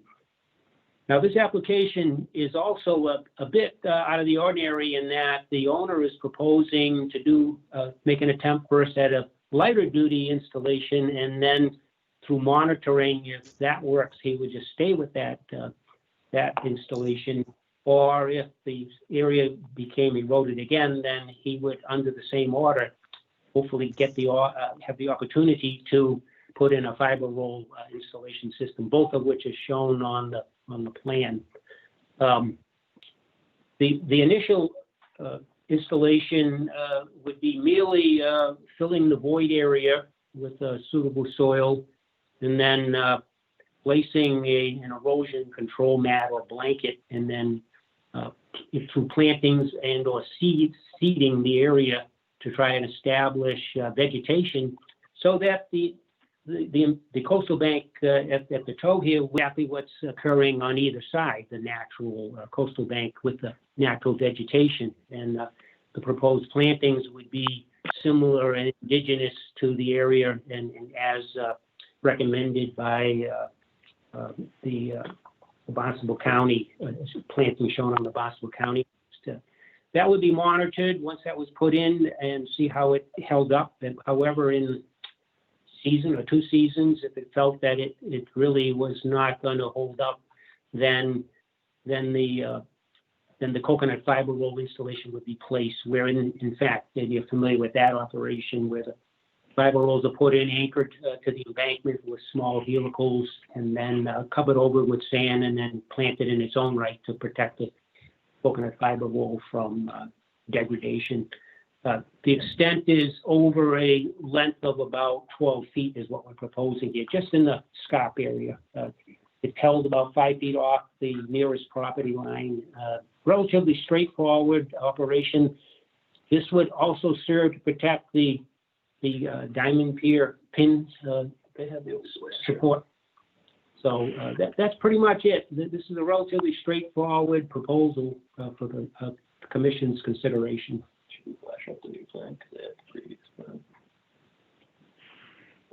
Okay, thank you. You were breaking up a little bit there, but I think I got almost all of that. Let me open it up to questions. Commissioner Rawls, do you have questions for Roger? Yes, the plantings you said would be from the Barnstable County list, but did I see details on what kind of plants and where and so forth? Again, we'll leave that up to the owner when they hire the specific contractor to do the work, as suggested by a professional. I mean, we know from the the Cape Cod Cooperative Extension list, there's a number of plantings that they can be put in. He would want to do it because it's to his advantage. He wants to lock that embankment in and maintain the coastal bank. True. It still would be good to have some idea of the density of the plantings, the type of plantings, et cetera. But the other issue I have, I guess, is the one you already alluded to with the unusual nature of the request, which is that you have one request that you would try, and then if that didn't work out, you'd have another one that you would try. I'm having a hard time figuring out how we would condition an NOI where you have two different things. One would be tried, and if that didn't work, the other one would be tried. So what are the odds of the erosion control blanket, in your view, of succeeding in this area? Well, this is a highly unusual situation where this appears, because based upon the experience of this area, that it's pretty stable. The adjacent areas to this one site along the shoreline are quite stable, as you can see in the photograph. If we can, can I share my screen? If we can take over the screen to show the photograph, you can see it's quite vegetated on either side. It's just the small scarp area that we're trying to repair to reestablish what was there previously and return it to what's stable and existing now. Yeah, I understand the goal of the project. I'm just concerned about the complexity of the application itself. I just wonder whether or not you could pick approach and then come back as amendment if that approach didn't work. Well, we're hoping to have the ability, because we wouldn't close out the order, have the ability to, if the first methodology proved ineffectual, that we would have the option to just come in and place the coconut fiber rolls as a second option. I have to echo Bob Rawls's concern, though, Roger. I mean, I understand trying, and we're all for the least intrusive methods being utilized first and see if they are successful. And I'm all for adding 5 cubic yards of fill and putting down an erosion control blanket. I will say just quickly on that regard, when those kinds of projects are proposed, we almost always get a planting plan so that we are clear from the outset the species, the size, the density, how that planting is going to work in conjunction with the erosion control blanket to hold the bank. It's a little bit, it's just, it presents a certain complexity in terms of writing an order of conditions that has these 2 alternate endpoints. And I'm wondering if maybe Bob didn't put his finger on it, and maybe we permit this first approach and see how it goes. And if it doesn't work in, as you said, a season or 2 years, then come back and amend it to install the fiber rolls. It just seems like I don't know that we want to go down the road of figuring out and writing an order of conditions for something that, if all goes well, won't even be necessary. I'm sorry, Bob, I cut you off and jumped in there. So if you have other questions. No, that is it. And that's the sum total of my questions and comments. While Roger thinks about that, Bob Del Vecchio, do you have a question? Yeah, I just have a few questions here to Roger. Will the staircase be removed once the materials are in place? You know, No, before the project starts? the platform and stairs will need to stay in place. That's under a different order, open order. No, the piece- open. I mean, I'm just talking about the stairs. I mean, they looks like they. He's asking. They're seasonally removed for the winter season. They're only in installed in season. They're easily detached and removed. It's a lightweight aluminum arrangement that. Yeah, so you could remove those before the installation of the fill and the plants and so forth. Oh, of course.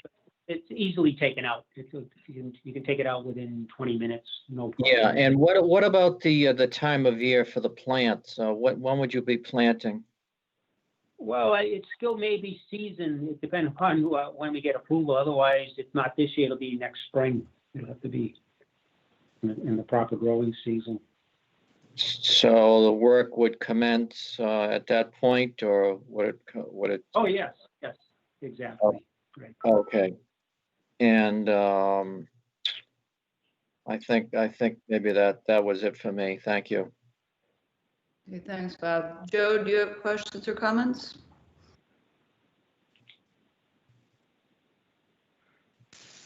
Yeah, and I'm trying to unmute. No, just because the stairs are there, I think that you're going to need some landscape expertise to be able to select plants that, for the season that the stairs are in, what kind of plants will grow under there.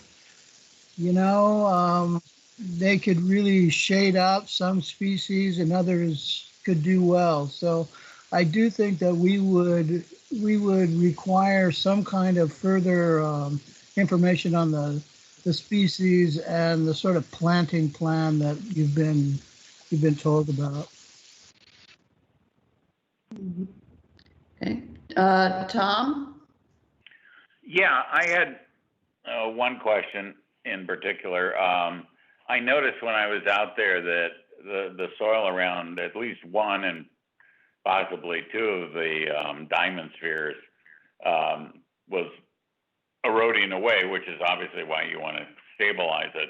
But I was curious, how far do the pins go in to the soil? I didn't know if the drawing was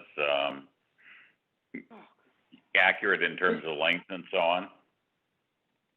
Pins are they're available in different lengths, and I believe the pins here are 4 feet long. You can get them.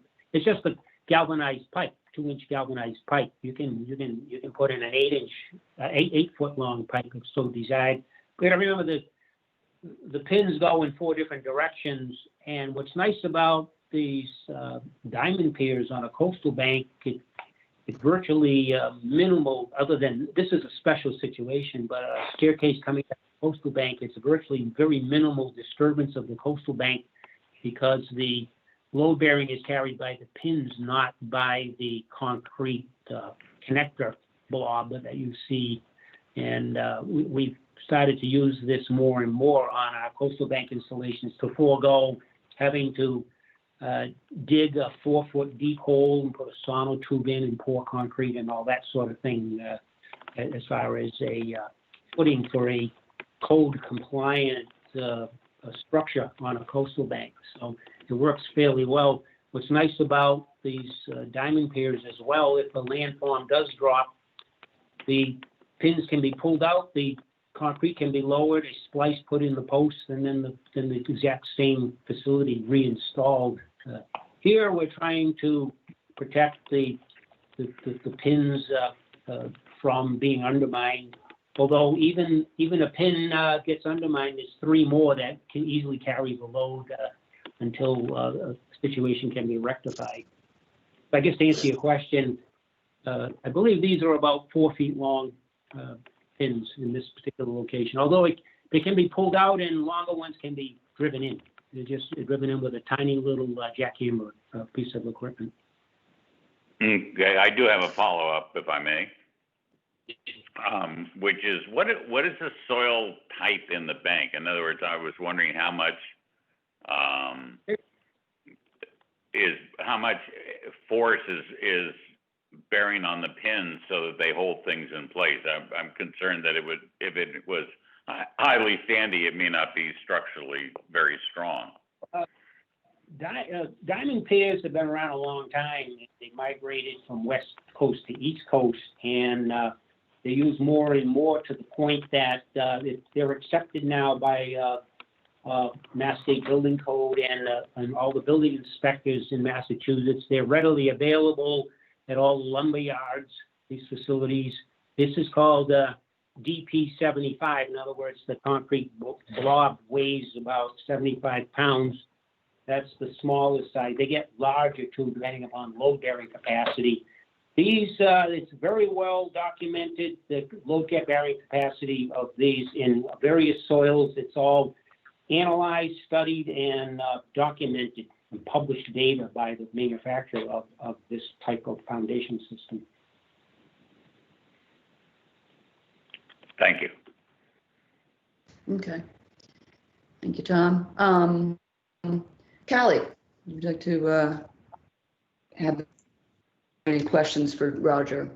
I think my only comment is to echo what you guys have been saying about just having some information on the plan about the type of planting that is proposed. I mean, regardless of whether a contractor is specified, we typically get you know, a type, a density, location, meaning, you know, where is it across the entire erosion control blanket? Is it not at the toe? So that's what I mean by location.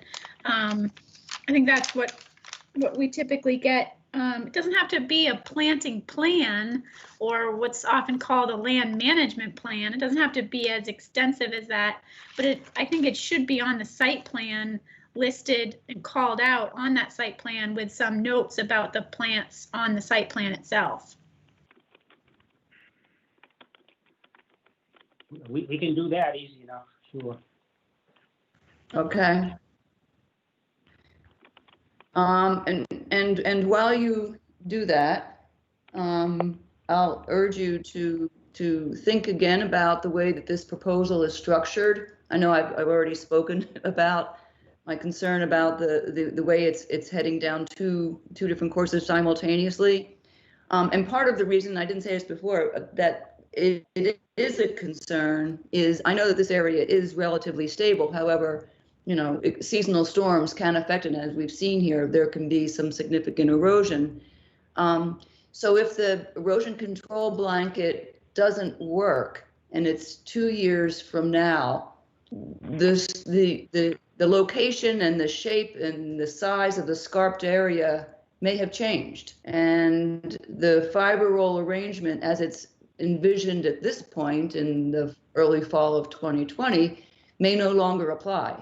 So it seems to me that we're trying to forecast into the future, and as we're really quickly learning, that's a fool's game to get into.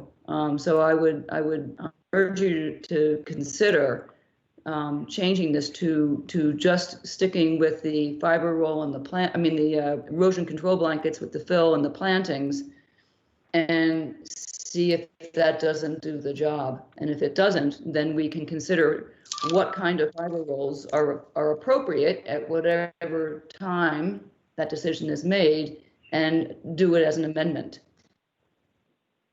Just seems more efficient to go that way. That's understood, and I'll go back to the owners and I'll relate that information to them for their decision.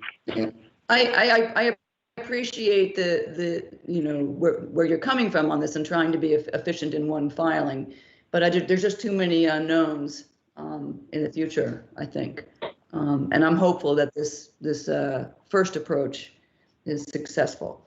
So when do you, Roger, when do you think you could, if we go to the 28th of October, that gives you 4 weeks? That would be. Is that sufficient to get everything in a week?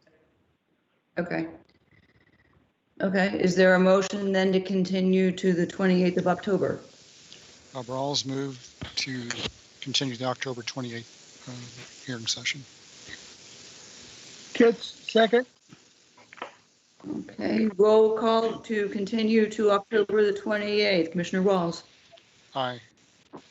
Aye. Kits. Aye. Delvecchio. Aye. Clark. Aye. I vote aye as well. It's unanimous. We'll continue this on October the 28th. Thank you, Roger. Well, thank you very much.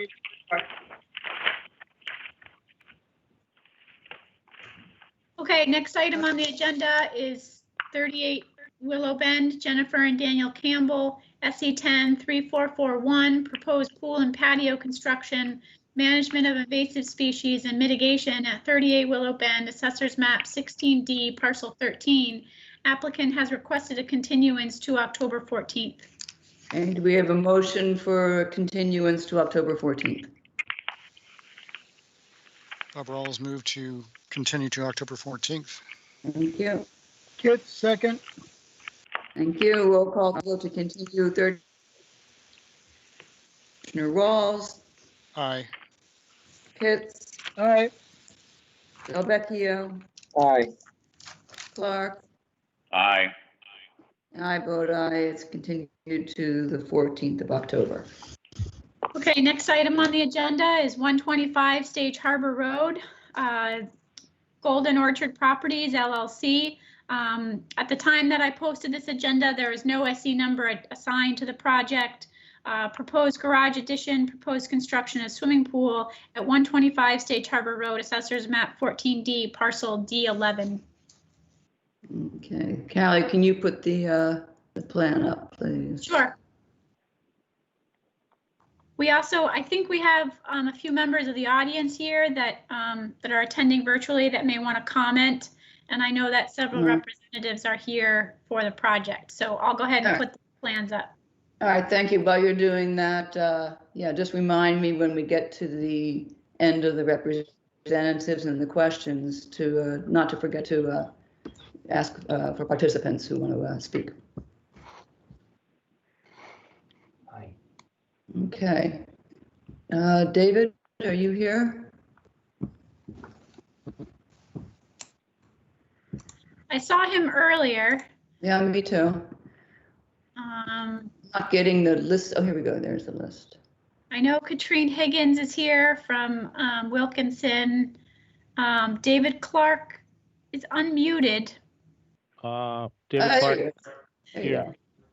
Okay. Hello, Can David. you hear me? Yep. David Clark, Clark Engineering on behalf of the applicants. As stated, the project involves a garage addition and living space addition off the northwest corner of the house, and also a swimming pool and patio off the west end of the structure. All that work is in the 50 to 100 from a bordering vegetated wetland. The wetland was delineated by Blue Flax Design. There's also work proposed within the no disturb zone, mainly a reconstruction of the driveway and removal of an existing shed as mitigation for the driveway.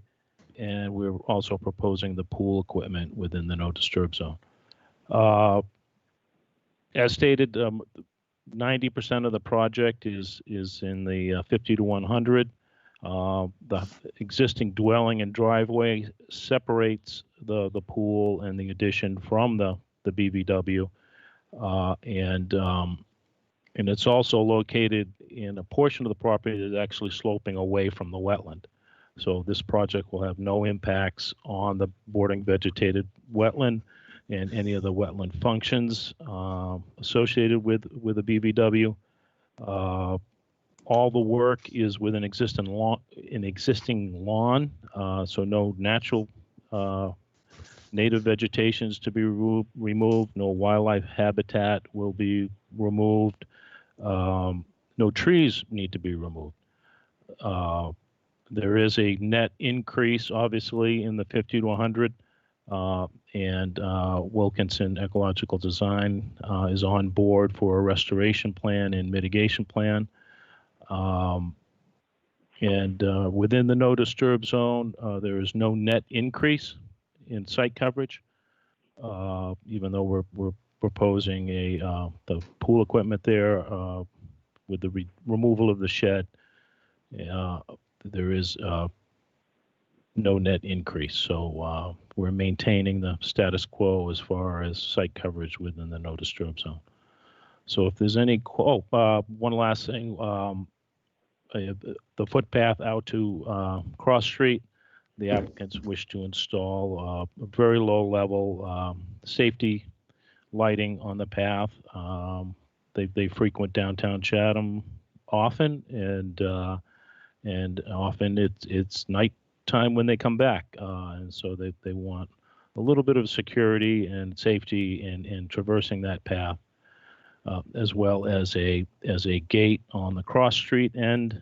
It's my understanding that the neighborhood kind of uses the entrance to the path as a dumping ground, and a gate at this would clearly define that this is private property and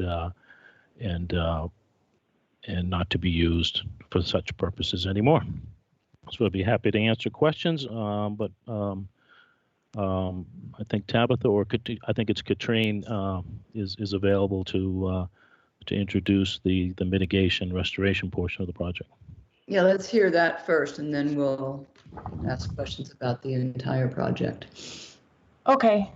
Can you hear me okay? This is Katrine Higgins from Wilkinson. Okay, perfect. Before I begin describing our proposal, I just wanted to let you know that Leslie Schneeberger from SV Design is also on the call, as well as the applicants. They are listening to this presentation. So just to begin, as you can see on our restoration plan, Katrine, we can't see your restoration plan. We just see an Excel spreadsheet. That's not from my computer. Oh, I don't know what that is. Who has control of the? Can I just go ahead and share your restoration plan? Yeah, that'd be great. Okay. I can't get rid of this person. Mark, are you on the call still? I can't seem to get the control back. I am on the call. I'll try something. Okay, thank you. That seemed to have worked. Just give me 1 second. I've got it up here.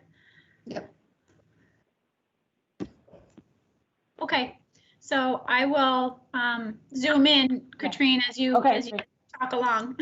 That looks more like our plan. Okay, so as you can see on the plan, we're proposing invasive plant removal and native plant restoration spanning just under 5,000 square feet of the property in areas closest to the wetland ditch, primarily within the 0 to 50. And the invasive and non-native species covering the proposed project area include English ivy, vine honeysuckle, bittersweet, multiflora rose, autumn olive, and border privet. Perhaps the densest stand of border privet I've seen. So because of the aggressive nature of these plants, they've really visibly outcompeted the native plant community that should be existing here. And the few native existing species includes several serviceberry, sassafras, and herbaceous species such as jewelweed and pathrush. Really, that native shrub layer that's so key for migratory birds in particular is just missing from the site. So we're proposing to remove the non-native vegetation through both mechanical removal and hand removal. There's good access along that driveway, the existing driveway, so that's really where the mechanical low impact equipment would be used. And then in other areas where it's more sensitive or where access is limited, we would be just using hand removal. And then, of course, we would immediately stabilize the area with a seed mix. We could blanket any area if it was on a slope, but generally this is fairly flat. And, it's really important to get that native seed mix in there to establish an herbaceous layer. So once the invasive material is held at bay, we're proposing to replant the mitigation and restoration areas as shown on our plan. You'll see we're specifying woody species such as gray birch, eastern red cedar, winterberry, bayberry, buttonbush, inkberry, sweet pepperbush, highbush blueberry, and swamp azalea. And herbaceous, also with an addition, herbaceous species like swamp milkweed, which is key, of course, for monarch butterflies. And it's really the varying conditions. There's wet areas on this site, more wet areas and more dry areas, so that we're able to have a really diverse plant palette that is quite exciting. And as Dave said, we're not proposing to remove any trees, but we are asking to plant 7 trees 3 of which were included in a previous RDA, and we're showing that. We have a note on the plan indicating that that was from a previous RDA, and also 4 additional trees. And in addition to the restoration and mitigation areas, you'll see all around the house, there's proposed native species of about 925 square feet of additional native planting. So we're really seeing this as a great opportunity to take an area that virtually has no native shrubs in it currently, remove the border privet, which is key, and plant with a diverse collection of native species that will improve the habitat for wildlife, for those providing those soft mass fruits and the hard mass nuts in those the shrubs that we're proposing that are really key for migrating birds and local wildlife. And of course, this is all in an effort to improve the stormwater function and habitat value of the site. And so with that, I'd be happy to answer any questions. Okay, thank you, Katrine. Sure. Let's start with Bob. Bob Rolfe, questions? Oh, yes.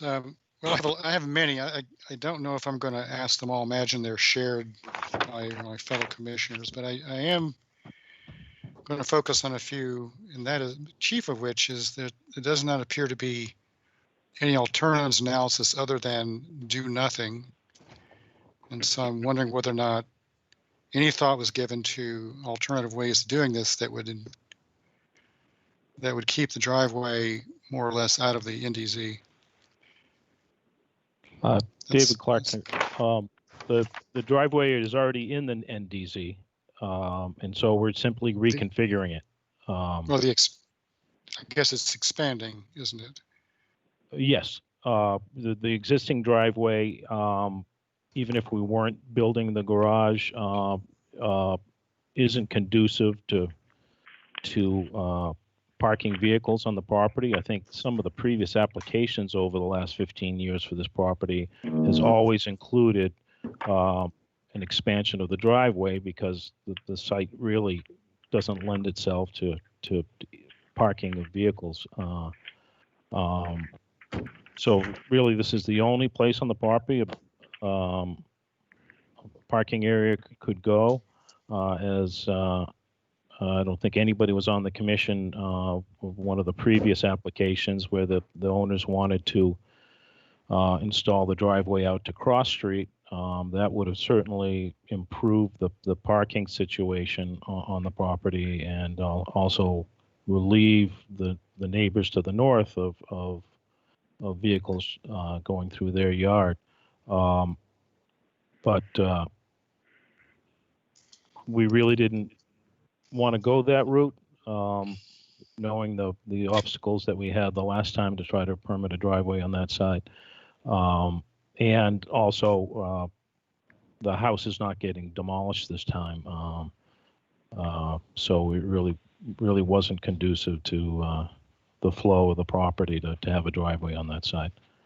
I can submit that previous plan to show the commissioners what was being proposed back then, but I don't think it really is a practical alternative and results in less disturbance to the no disturb zone.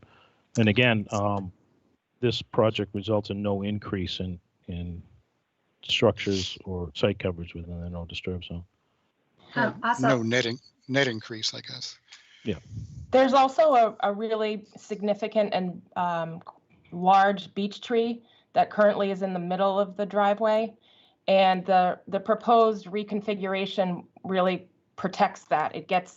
It puts the driveway on one side of the tree in order to protect that beautiful beech tree.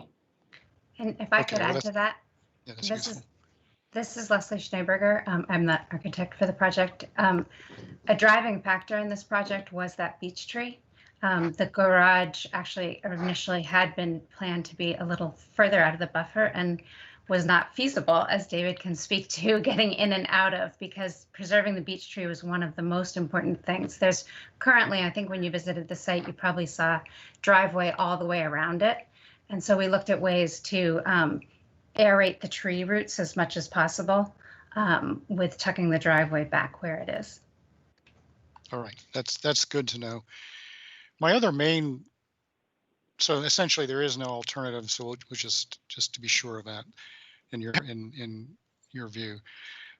My other question is this way, is that a common way or is that a private way? It goes all the way out to Cross Street. It's a panhandled of this property. So it is owned by the applicants. It's not a road or a way. It is a panhandle to Cross Street and where the lot accrues its frontage under zoning. Right. And it's not used by anyone else. Correct. Okay. As far as I know, I'm not aware of anybody having an easement over it. Right. So I guess I do have a concern about the plan for lighting on that path. It's a long stretch. How much of that panhandle, I guess we'll call it at this point, is or isn't within a resource area? I would say the entire panhandle is within the buffer zone to the BPW. All right. So my concern is there's a lot of evidence now that lighting has a negative effect upon wildlife. And so I guess what you're proposing here is a permanent in-ground electrical lighting system for the entire length of it. And I'm just having a problem with that from a conservation perspective. I just want to say that. And I would not be in favor of having that there, and I just want to say it. So anyway, that's all I will say about that. I'll ask one more question. That is about the pool equipment. It's in the NDZ. Is there a reason that it needs to be in the NDZ? Leslie, do you want to tackle that one? Sure. So this is a very tight lot with regards to not only conservation, but you can see by the panhandle and other things, it's very unusually shaped. And the pool equipment does have to be not only concerned with conservation, but with neighbors. And moving it in the other direction puts it closer to neighbor setbacks. This we felt like was a nice screened area for sound, as well as far out of the resource area as we could find a place for it. Okay. And I think I'll leave for that. I might have some follow-ups later, but depending on the questions that my fellow commissioners have. This is Callie. We're just, Janet is just having a bit of a computer problem on her end. So if there are other commissioners that want to chime in with their comments, we'll take her a few minutes to get back online. Clark. Okay. I noticed some of the neighbors, some of the abutters issued, had opinions with both noise and view. And I was wondering if, in terms of landscaping, any thought had been given to addressing their concerns.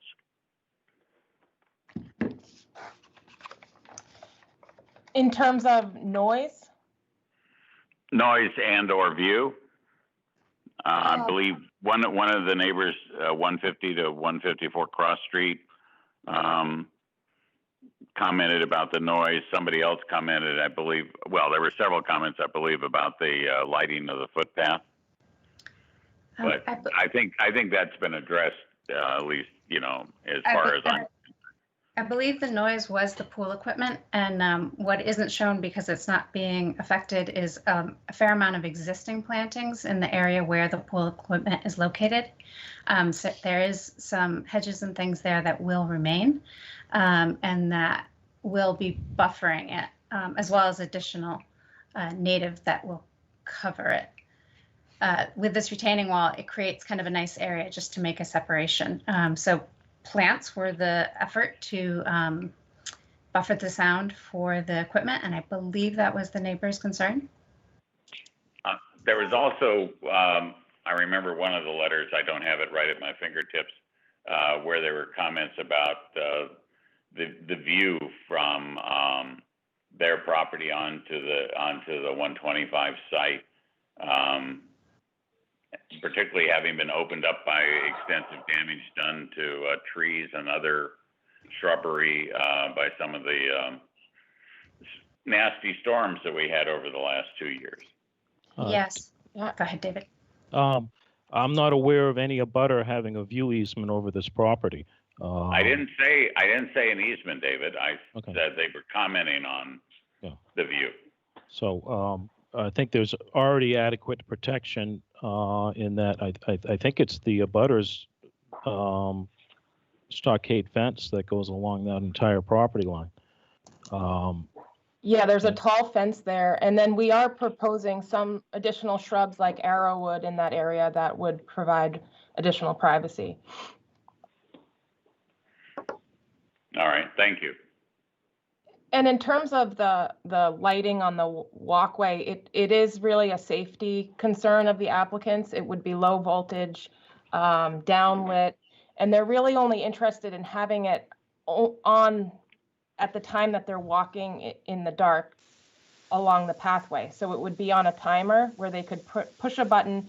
It would be on, the lights would be on for 5 minutes or a specified time, a short time, such as 5 minutes, just so that they're able to walk through the pathway safely, and then they would be shut off. They have no intention of having these lights on at any length besides just 5 minutes or here and there. Just out of curiosity, is this pathway used by folks in the neighborhood on a regular basis? I got the impression from the comments that it was.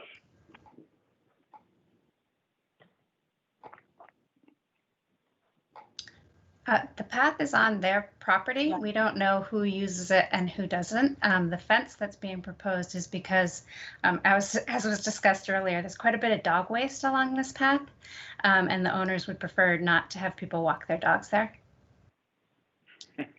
But it would just be a gate. It would not be precluding wildlife from, going through there. But it's really to visually represent that this is a private property to people.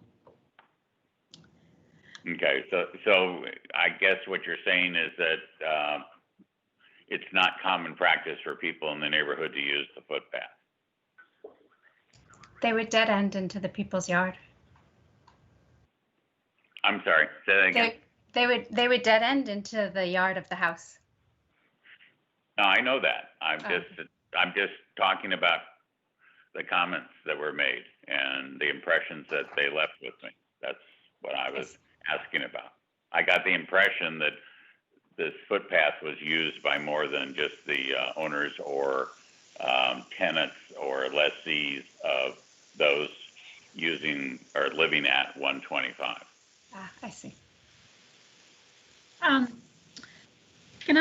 there other members of the commission that want to speak? And before you do, if you're logging in, can everyone please turn off their camera that isn't related to this hearing? It just saves our bandwidth from breaking in and out. So if there's anyone else on the commission that wants to speak, I also have a few questions when you're done. This is Joe. I would just like to underscore, I think there's a big misunderstanding about the path lights. So somehow maybe you guys need to kind of call out the fact that they will be on a timer or some kind of system that they won't be on all night and the whole winter. So that might be something that would help just educate those who are concerned about the lighting systems. Thanks. We can definitely do that. Del Vecchio here. Yep. I have a question on the pathway. Is it just a dirt path or is it anything beyond that? Yes, it's just an existing dirt path. We're not. Okay, and it's going to remain that way? Right, correct. And also, I didn't walk up as far as that area, but there's lawn in that, in the no disturb zone in that area to the northeast of the house? There is existing to the northeast. Yeah, Where the north- retaining north- wall? Yeah, north of the house, there is existing lawn there. Correct. It's not a significant area, right? Exactly where the hand is indicating on the plan. That's existing lawn. And in the NDZ itself, there's existing lawn there as well. Correct. Okay, is that irrigated? I do not know the answer to that. Okay. I don't know the answer either. Yeah, I didn't see any kind of irrigation when I've been out there. Okay. How about fertilized? It's currently a very native lawn. There's Yeah. no irrigation or fertilization that I know of. Okay, I'd like to see it remain that way if it is. Just a, Cape Cod lawn per se. Also, the pool equipment, that can't, it's just a matter of a few feet to move it to the southwest or southeast out of the NDZ. Why can't that be done?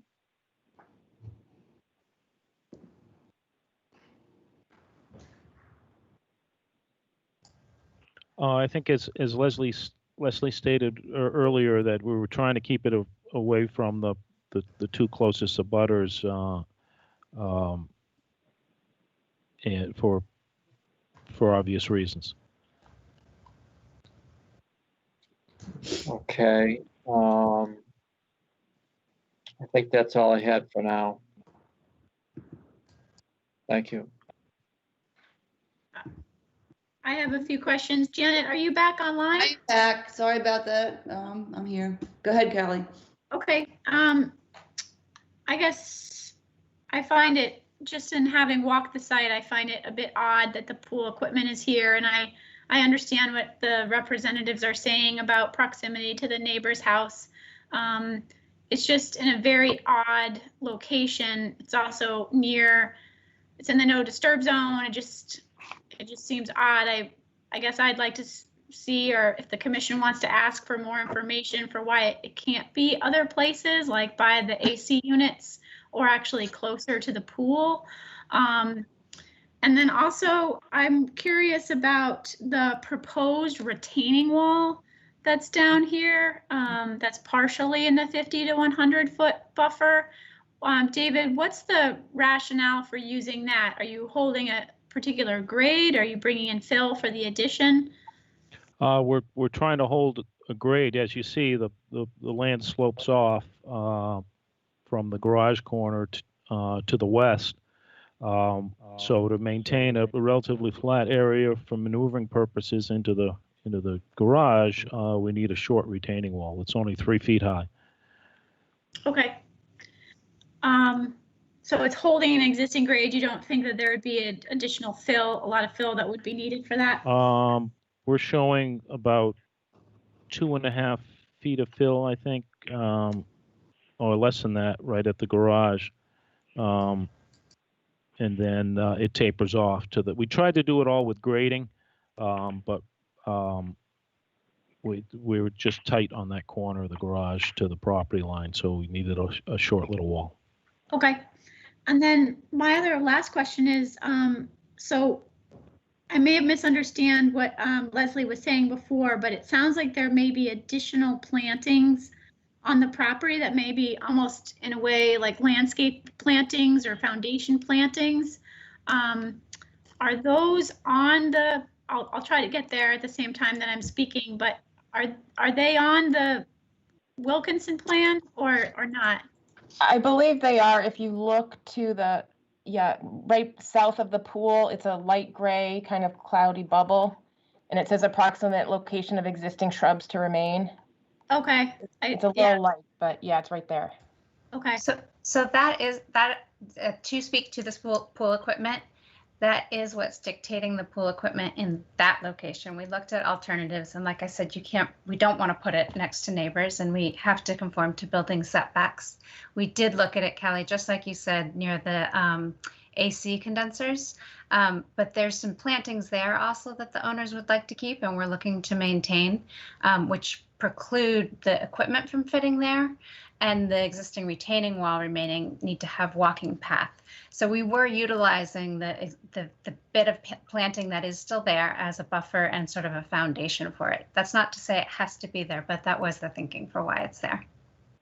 Is there, and this is, you know, I'm not a designer, obviously, and I'm not allowed to design projects, but is there a way to almost, I mean, the 50-foot buffers line is, you know, right at the corner of the AC unit. Is it a way to mirror image this so that the bump out is outside of our jurisdiction?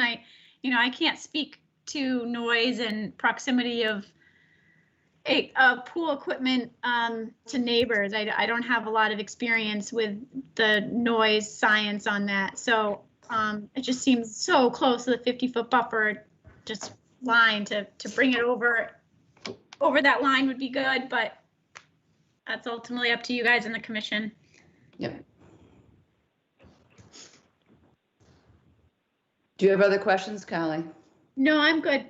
Okay, I caught a fair amount of that because I was able to call in on the phone while I was rebooting my computer. So I heard much. I'm not sure I heard all. So if I have a question that, I apologize if it's already been asked. But David, can you confirm that even with the reconfiguration of the driveway, none of those existing trees that are along that area need to be removed?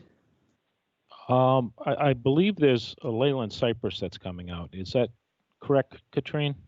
Correct. Yep. So a non-native tree is coming out. Yeah. Okay. I mean, is that called out? Is that shown on the plan? Is that?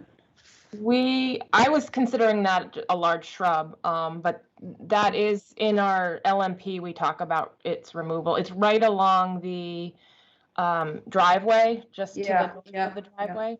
Yeah. And then we're planting cedars and maple in that area. Yeah, okay. And I fell out of this conversation, just came back in as we were talking about the pathway, but I wanted to understand the lighting proposal. What is the height off the ground of these proposals? Are they low level, sort of on ground? It would be downlit, and we can definitely provide more details on this.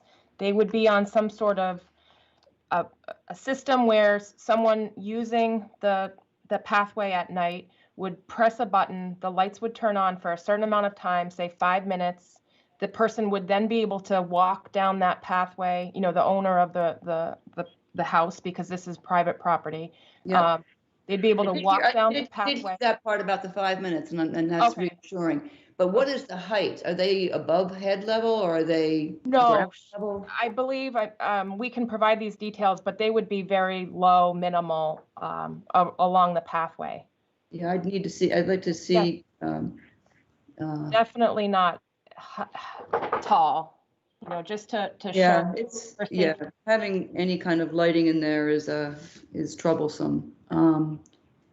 And I did hear about the discussion about the variance. I think at this point, I'd like to hear if there are abutters who are on the call here. I'd like to hear what they have to say. I have some letters, I think, to read, but maybe we can skip that if they want to speak directly. Is there anybody who would like to speak? And if you're on the phone calling in, you have to press *6 to be unmuted. Madam Chair? Yes. Bill Riley? Yes, Mr. Riley, go ahead. I represent Susie Probst, who is an immediate abutter. Her house lies between the proposed garage and pool and Stage Harbor Road, and she has no objection to the proposal. Okay, thank you for that. I know Arlene, she wrote comment letters. She was on the phone earlier. Earlier, yes. She's not here. Let me read the letters then from her. She seems to have fallen off. Maybe she had the same problem I had. Her first letter is, and And Janet, if you're still having computer problems, I'm happy to read them. Can you read them? Because Adobe is making me sign back in again because I disconnected. So okay. You can start with hers. I'll get myself signed in. Sure. Dear Chatham Conservation Commission, I'm writing in connection with the notice of intent for changes additions being considered by the Chatham Conservation Foundation on September 23rd, 2020 for 125 Sage Harbor Road. My home is located at 148 Cross Street, which means I am in a butter to this property. The proposed changes include, but are not limited to, the reconfiguration of a driveway, the installation of an in-ground pool, the expansion of the dwelling, and the addition of a gate and artificial lighting along the current footpath to Cross Street, which is within the buffer zone to a vegetated wetland. I ask that you read my note into the record. For the past 25 years, multiple successive owners of 125 Sage Harbor Road have proposed changes to this property. Of particular concern to me and my family has been the no disturb zone (NDZ) that makes up the first 50 feet from the wetlands located across Cross Street, which are to the north of this property, as well as mine. Currently, there's a 3-foot wide footpath through this NDZ, which the owners, I believe, maintain. This footpath cuts through and runs alongside what is a wooded area, within which live a wide range of plants and animals, including but not limited to birds, mammals, amphibians, insects, etc. As much as possible, I believe it would be best for the wildlife in this footpath area that they be left alone, undisturbed. Based on my reading of the applicant's submission, the proposed changes would involve the addition of artificial lighting along the length of the existing path to Cross Street and a wood gate at the Cross Street entrance. I have strong concerns about such changes to this no disturb zone.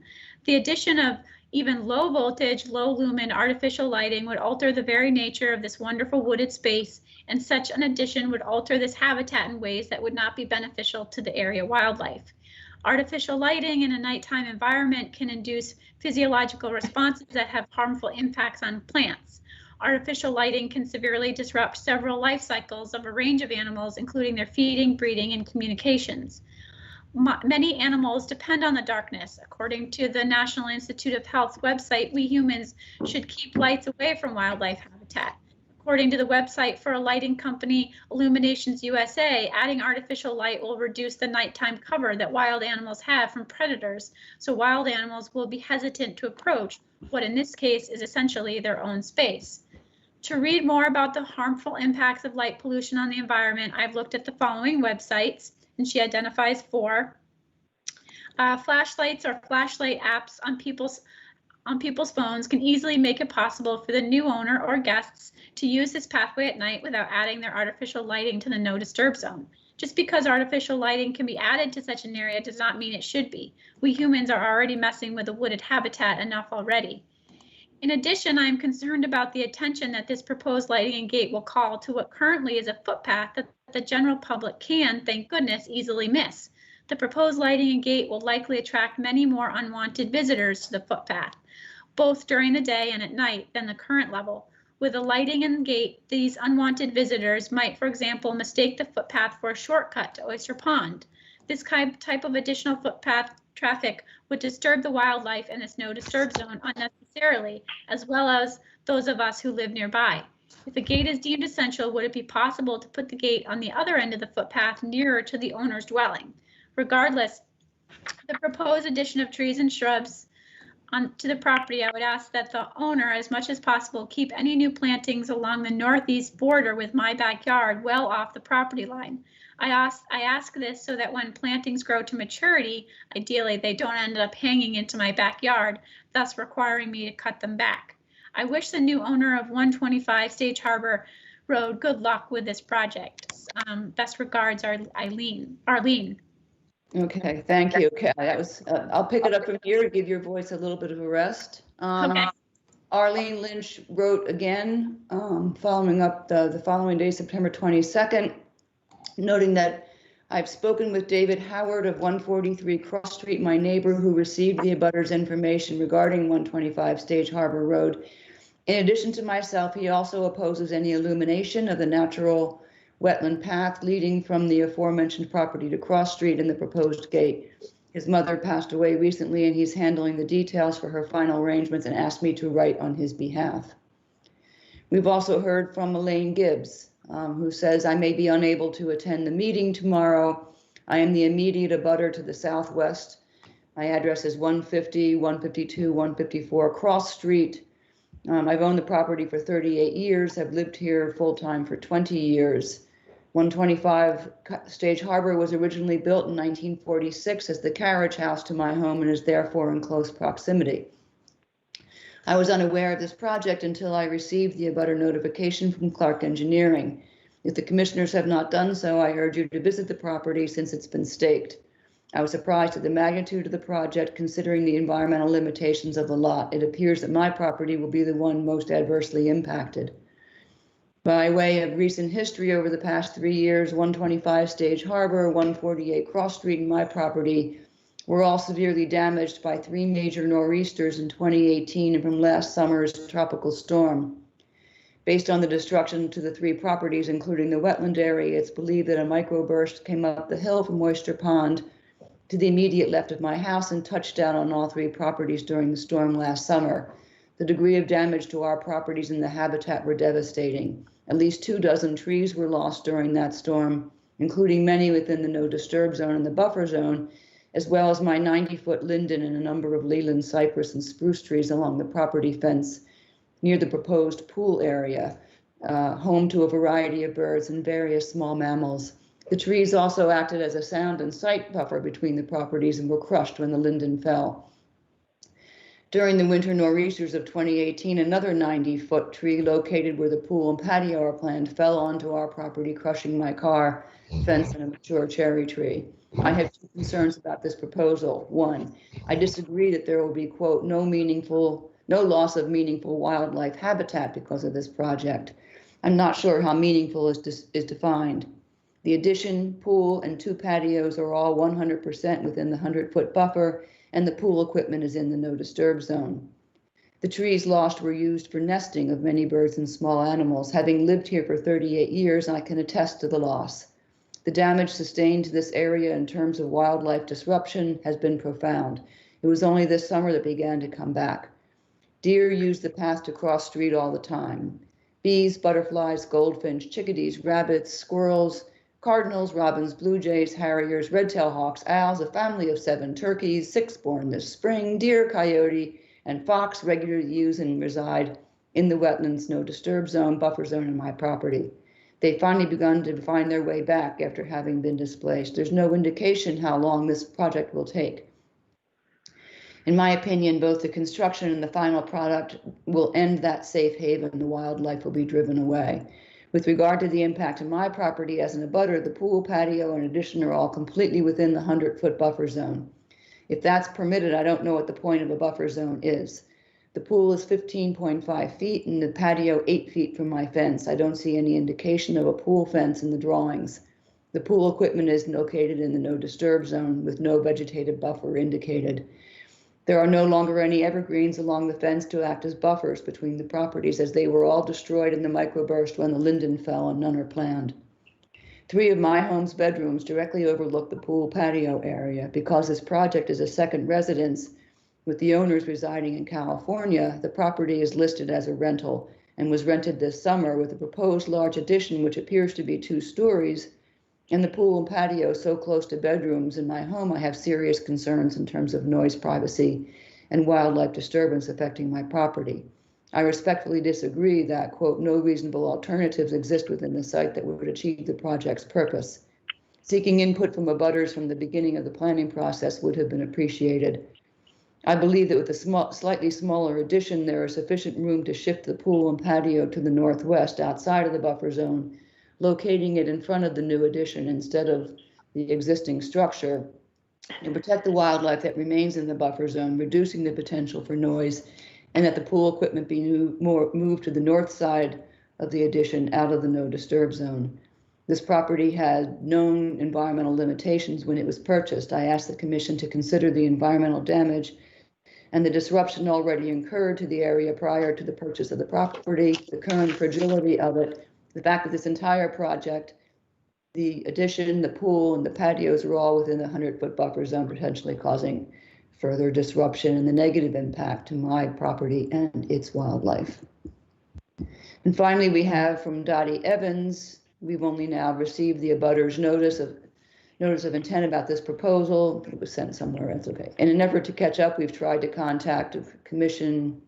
I want to file the following complaint. We strongly oppose any kind of development along the easement path that abuts our property in the conservation wetland at 126 Cross Street, where the path leads from the Cross Street sidewalk to the applicant's property.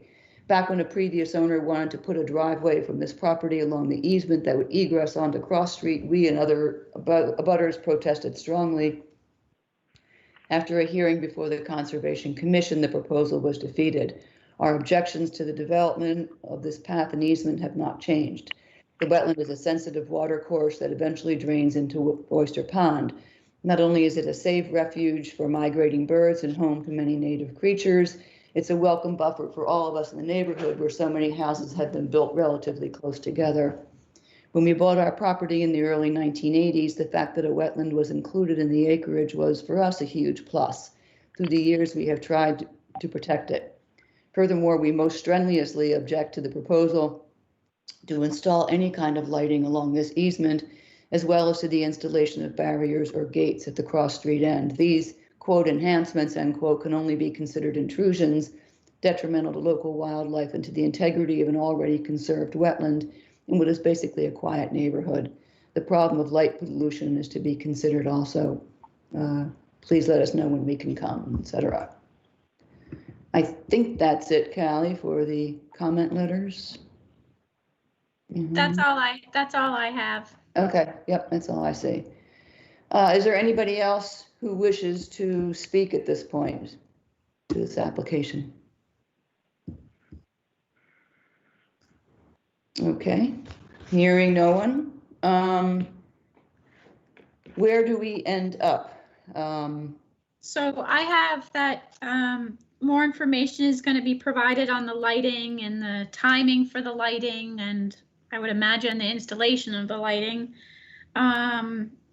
Information about whether or not there's irrigation on site and what the status, where that, if there is some, where it is.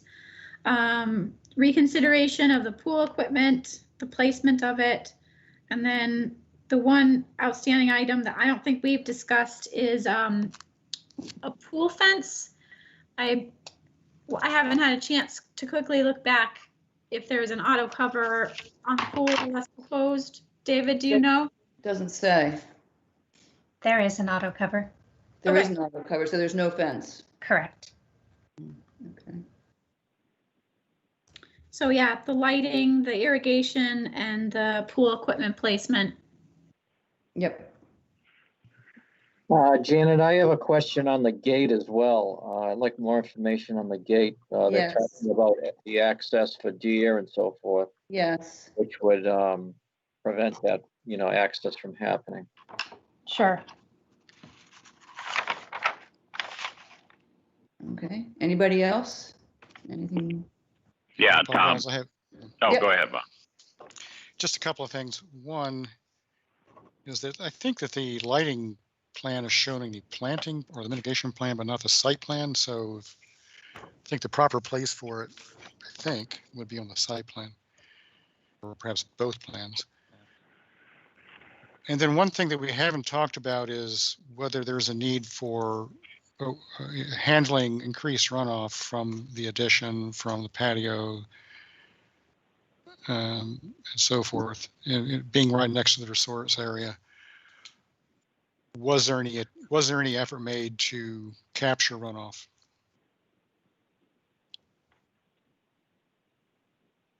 Yep. Storm. Yep. I see that.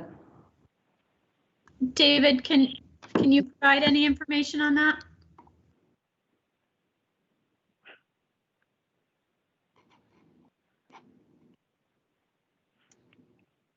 Can you hear me now? Yeah. Yes. Go ahead. Okay. Because the entire area where the addition and pool and patio are going are on a reverse slope from the wetland, runoff from it has no impact on the wetland.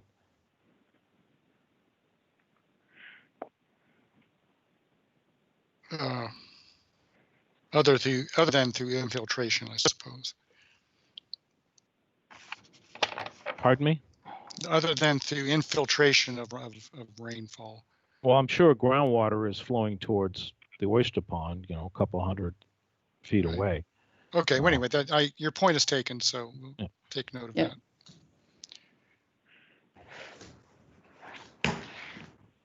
Anything else, Bob? No, nothing else. No. Okay, Tom, you had something? I certainly would like to see the very talented landscapers put their creativity to work and see what they can do to address the noise and site issues that have been raised by the abutters. David Clark here. Those aren't performance standards under your regulations. I'm certain the applicant will consider that as a courtesy to the abutter, but I don't think the commission wants to go down the road of granting property rights to abutters. I don't think they have the authority to do that. You've been spending too much time with Bill. No,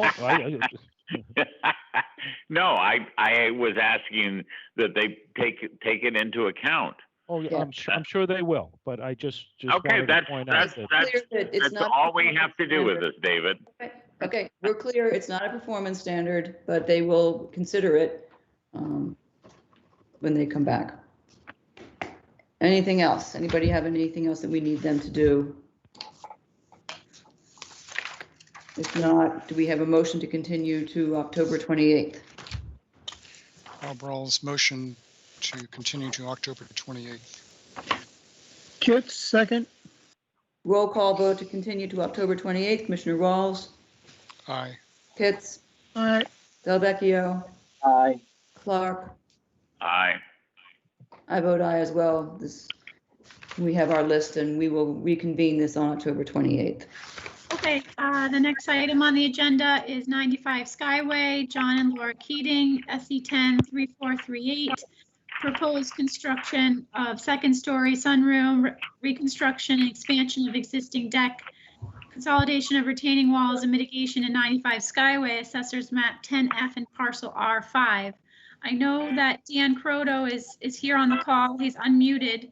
Just before he speaks, we did receive revised plans from him. Yep. What you guys have in your file is the site plans between both of those 95 Skyway projects are now completely separate on separate site plans. Yep.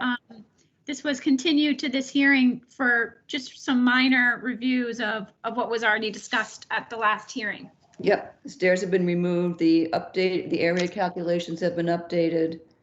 And there was a question about the fate of the knotweed near the shower. Hi, Dan Croto from Moran Engineering. Yes, hi, Dan. I'm on an old computer, so hopefully the microphone's working decent enough. We hear you loud and clear. You're good. Great, thanks. Phil Cheney had looked for the knotweed. He may be on this call, but he did not see any of the knotweed in that north area. And then, as Callie had said, I changed the plan so it was less confusing, divided the mitigation and separated the two notice of intents, so it was a lot clearer. Just to go over the proposal again, this upland proposal was adding to the deck, and then the main project was working within the house, but they also wanted to put a deck on the existing sunroom, on the second floor of the existing sunroom, removing the retaining walls and doing a new single wall underneath the north corner or north end of the deck. If Phil is on, I'm not sure if he's here, if he could maybe talk about the knotweed. If not, I know he had stated to me that he didn't see knotweed up there. Yeah, Phil Cheney here. Hi, Phil. Okay. Hi.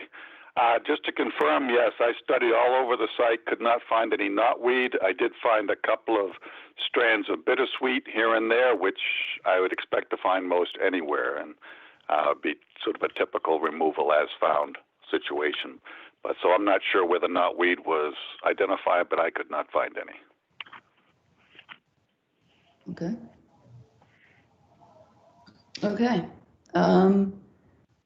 Does anybody have any questions for Phil or Dan on this revision? Yeah, Bob Rawls. Just a question about demarcation. I know that you have consolidated and reduced the mitigation because the projects are separated. But do you have are you demarcating the mitigation area in some way, or can you, right, if you're not? Demarcate. Oh, in other words, Phil, me here. I'm not sure it's really valuable in this area. What's not really obvious on the plan is the number of trees in the area. It's a wooded area that planted like such will really not be invaded. There's no one's really mowing the area as it is now. There's really not any need for the typical demarcation. Well, in reality, the reason that I think demarcation is always important is not only for the present time, but in the future, for future owners, et cetera, so that when they come on, when they acquire the property, they understand that that's an area they can't just go do something to willy-nilly as they wish. So that's the reason. It doesn't necessarily have to be in all cases a split rail fence, but some sort of stones or something that would tell people there's something different and special about that area for the future, I think would be valuable. Yeah, stones could certainly be conditioned on that to mark that and delineate that. Okay. Thank you. Anything else that are conditions or findings that folks want to make sure are incorporated into this order? Okay, is there a motion then to continue this to the work session on October 7th? Bob Rawls moved to continue to October 7th work session. Kitts, second. Roll call vote to continue to the work session on October 7th for 95 Skyway. Commissioner Rawls. Aye. Kitts. Aye. Delvecchio. Aye. Clark. Aye. I vote aye. So we will review the proposed order of conditions at the work session on October the 7th. Okay, thank you. Thank you, gentlemen. Thanks. Okay, the next order of business is 55 Sears Point Road, Chatter Revocable Trust, and B. Popkin, trustee, SE 103436, proposed demolition of existing dwelling and construction of new dwelling at 55 Sears Point Road, Assessors Map 11A1, Parcel X2. Madam Chair, good afternoon. Yes. Bill Riley on behalf of the Chatham Revocable Trust. Since our last meeting, we've come up with revised plans I know have been submitted, and I would ask Teresa Sprague to review the changes that we proposed. Hi, thanks, Bill. Teresa Sprague here with Blue Flex Design. We provided an updated site plan after some discussion at the last hearing and reviewing the satellite imagery, and I sent an email to Callie. I apologize because I was looking at a different deck, not the deck that she was discussing to the west of the stairs, the deck that leads to the stairs. It was apparent that that deck, a 211 square foot deck, was not in existence prior to 2013, 2014, that it did appear sometime between August 2013 and spring 2014. It was quite a shock to the current homeowners, the new homeowners, to discover that that deck had not previously been permitted, as they were led to believe that it had been there quite some time and was therefore grandfathered, so to speak, because it had been existing. So we have made the revisions, and we are showing that that deck is to be removed and the area replanted. What we are proposing now, the one change to the plan, is in the area where the memorial garden is to be located. We are proposing to put in a 200 square foot dry laid patio in the area that's currently lawn and clothesline, to provide some seating area to replace that deck that is being removed. We did provide an alternatives analysis, which I believe you have. I'm happy to go through that alternatives analysis, so I'm sure you've already read through them. Basically, the alternative, first one is to remove that existing deck and provide no additional seating area for gathering. The second would be to remove the existing deck and construct a dry laid patio in the footprint of the existing deck, which we have decided is not a preferred alternative due to the proximity to the top of Coastal Bank and the amount of disturbance that would be required, and our desire to have a continuous buffer, an unfragmented vegetated buffer at the top of the Coastal Bank. And so therefore, we're putting forth the alternative 3, which does provide an opportunity to have a continuous unfragmented vegetated buffer between the proposed seating area and the top of the Coastal Bank. Proposing that be a dry laid patio so that water is allowed to percolate through the joints so that there would be no stormwater runoff, but that again, it would be protected by a vegetated buffer. There's been no change to the proposed mitigation and restoration. We're still proposing to remove 3,800 square feet of existing lawn, as well as restore approximately 14,000 square feet of invasive species to native plant species. So with that, I'm happy to answer any questions about those. Oh, I apologize. We did also provide a plant schedule for the Memorial Garden at Commissioner Rawls' request. These are species that are currently existing in the Memorial Garden area at the property owner's current home, and they'll be removed and planted in this Memorial Garden area around the patio. They are not native species. However, they are not invasive species. They're all innocuous, typical landscape plants. So happy to answer any questions about that. Okay, thank you. Madam Chair, Bill Riley again, very briefly. Yep. The Memorial Garden is very important to the applicants. The applicants are 3 sisters, and they're orphans, and so like most of us are, and but they wanted to do something to reflect the love and respect they had for their parents. So that's why they want to move the garden, and the ability to be able to have chairs there so they can meditate regarding their parents, but also be able to enjoy almost the same view of Stage Harbor that the illegal deck would have provided. So I would ask for the consideration of that as well. Thank you. All right, thank you. Okay, in the interest of time, I'll ask commissioners to, in turn, ask any questions and let us know your current thought on the approvability of this plan as it has evolved to this point. And if not, what you would want to see changed. So let me start with Commissioner Rawls. Yes, I'm still struggling with the Memorial Garden. It is in the NDZ. We are putting non-natives there. I understand the emotional rationale, and I appreciate it. But I'm just trying to figure out how we can not, in effect, set a precedent for putting non-native plants in the NDZ. Other applicants could look at this if we approved it and say, well, yeah, we want something like that as well. So it's an issue that I'm struggling with, and I guess that's all I can say about it at this point in time. Yeah. I would just note I agree with all of that, and would just note that this is not in the NDZ, this is on the coastal bank. So it's below the line of where the coastal bank, which is part of what makes this particularly troublesome. Actually, if I could interrupt, I'm sorry, that the Memorial Garden is not on the coastal bank. It is in the 50-foot no disturb zone to the coastal bank. It's not on the bank. Hang on a second, let me see. Callie, where is the line for, I thought the coastal bank took that funny turn is above this. Can you, the coastal bank, oh, I see, it turns over there.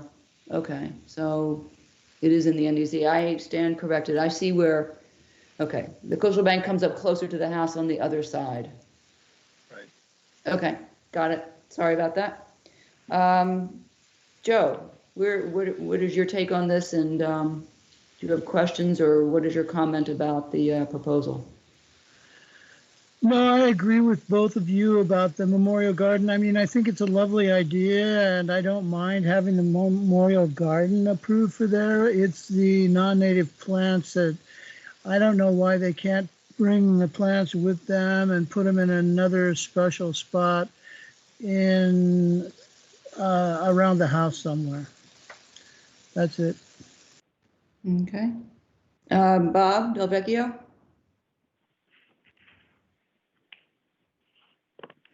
Sorry.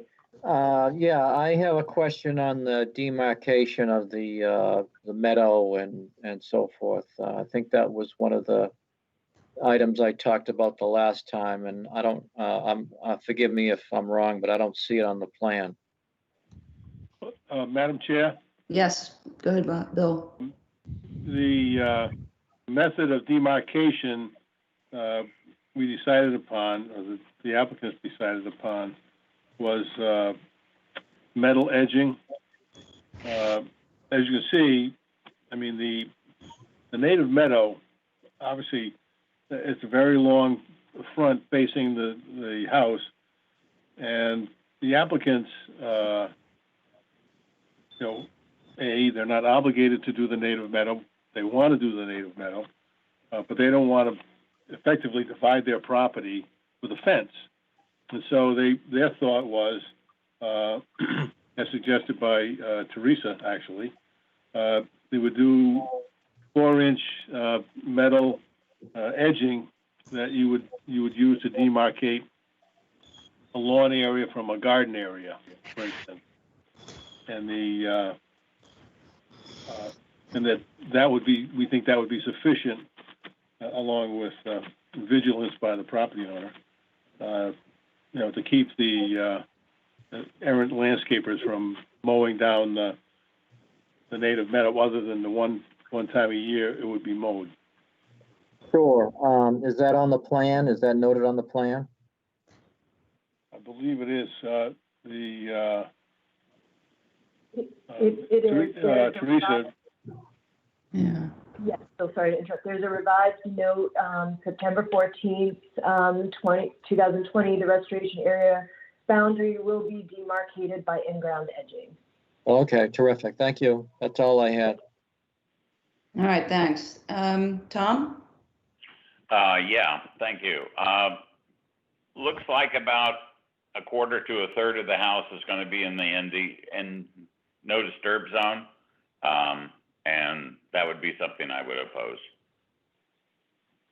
Okay. Okay. Some elements of this plan are I can see a basis for approving. Other ones I'm struggling to find a basis for approval. I think that reconstruction of the house in essentially the same footprint, although our regulations don't specifically allow that in NDZ, neither do they specifically prohibit it.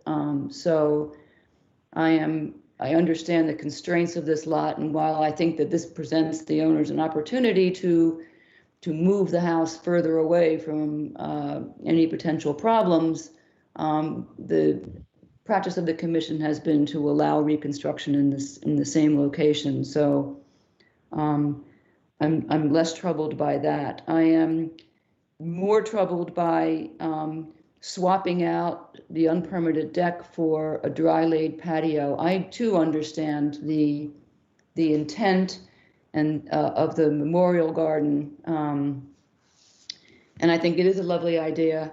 I'm a little more troubled by the repeated references to the dry-laid patio as a gathering place and a sitting place, which seems a bit inconsistent with a place to go and sit quietly and honor your ancestors. It's one or the other. I don't know that it's both, but I don't see the reason that you wouldn't be able to do that in a grassy surface. Why it needs to be a stone patio escapes me, and we generally don't allow patios in the no disturb zone. Same with I thought Joe had a good solution for the non-native plants. Surely there's a spot outside of the NDZ where they can go. I mean, I get the idea that they are dear to the family, but maybe they don't have to be right next to the stones that will honor the parents. We haven't talked about it. When I went to the site, I went back to the site to look at the view. Callie, can I share my screen for a second? There you go. Thank you. Hang on 1 second, let me pull it up. I think it's this one. Yep. Okay.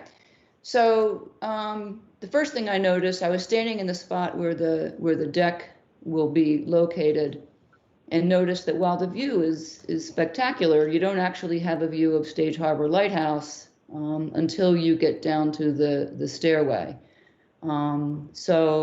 But it has a great view. But what struck me for the first time really was the loss of that oak tree, which I don't see any reason for.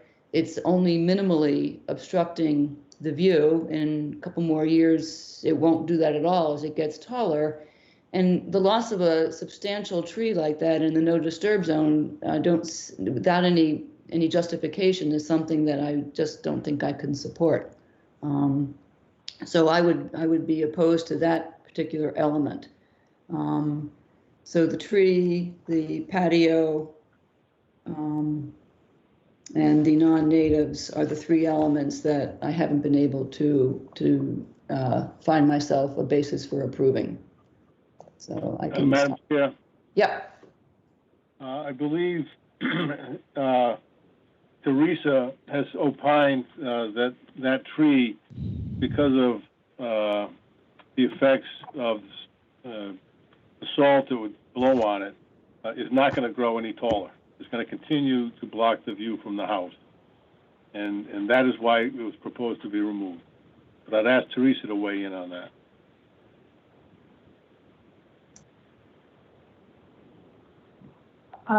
So the tree, I think, is wind pruned, as you would imagine in an area such as this. It's about at its probably mature canopy height. So there's nothing else for me to add to that, other than the fact that there's no, it's in the middle of the lawn, and that was a concern for the property owners. Okay, I hear you. I'm going to stop sharing and we can go back to Callie's screen with the.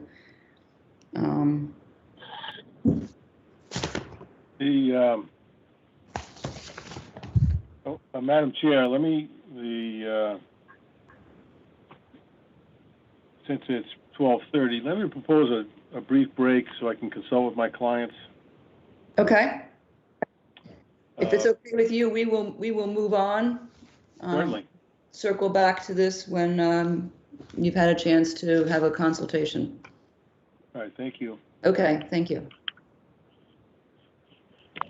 The next item on the agenda then is 144 Chat Harbor Lane and associated easements over 130 Chat Harbor Lane. Michael and Lori McKenna are the applicants. Algene Nominee Trust, Eugene Farber and Harvey Ross trustees are the owners of 144 SE 103415.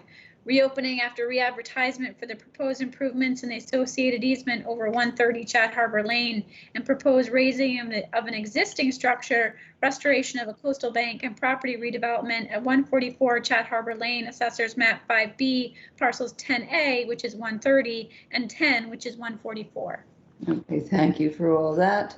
We did receive the revised materials, the revised plans, as well as the Phragmites management protocol.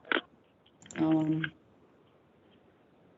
though my iPad won't bring it up, we have seen those. Callie, do you have the most recent plan? Yep. Post conditions, I think, is the one you want. Okay. While she's doing that, let me ask if other commissioners, we've been through this a couple times now. Any further questions, information that we need, objections that you might have at this point? And you can just feel free to jump in one at a time. Yeah, Bob Rawls, I do have a question with regard to the Phragmites.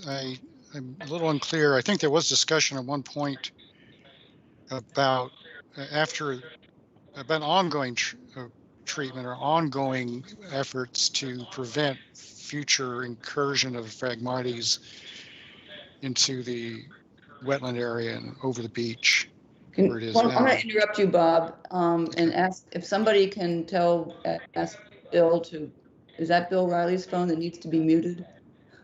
I'll try to do it. See if you can mute that.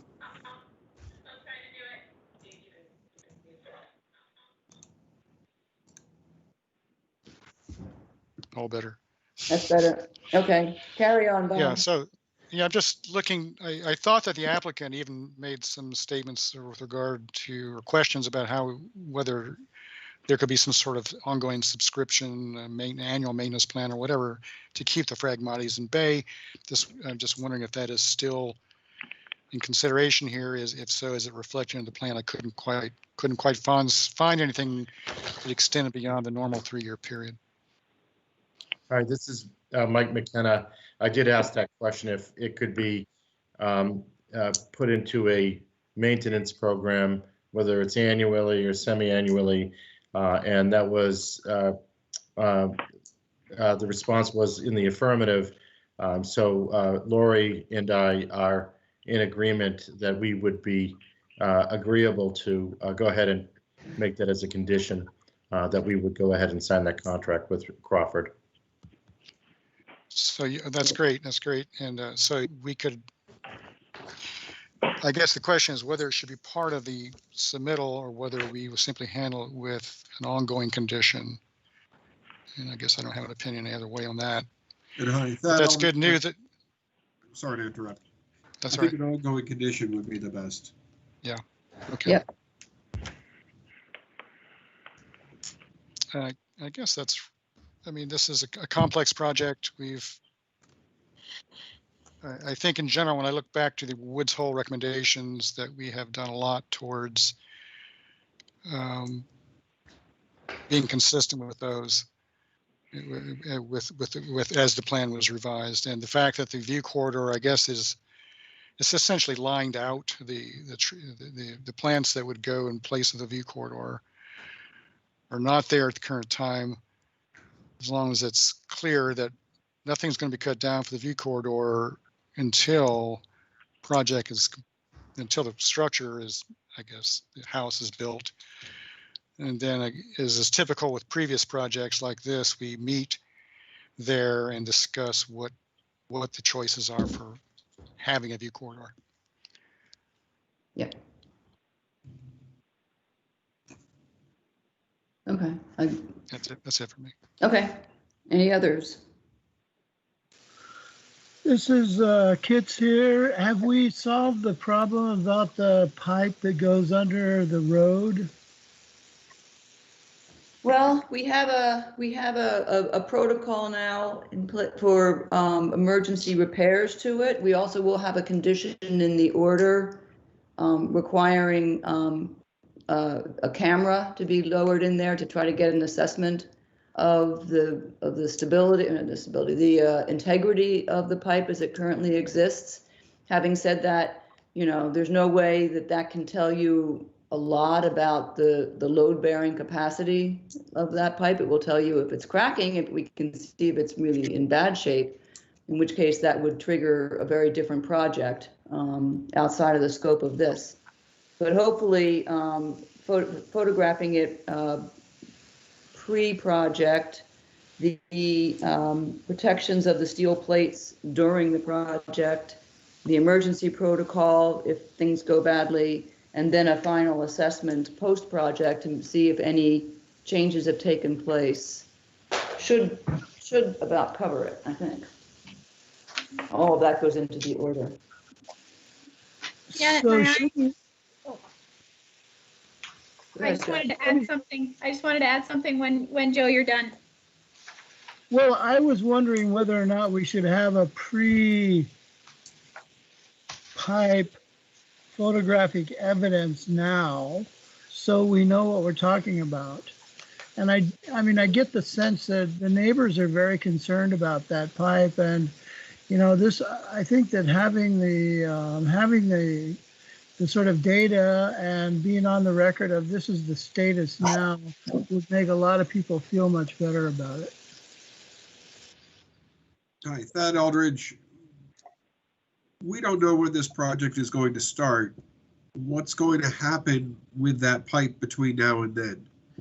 So we want to do a camera run before we start the project so that we're sure any damage that is caused by our work is covered. If we did a camera run now and then it were to crack in the next 2 months,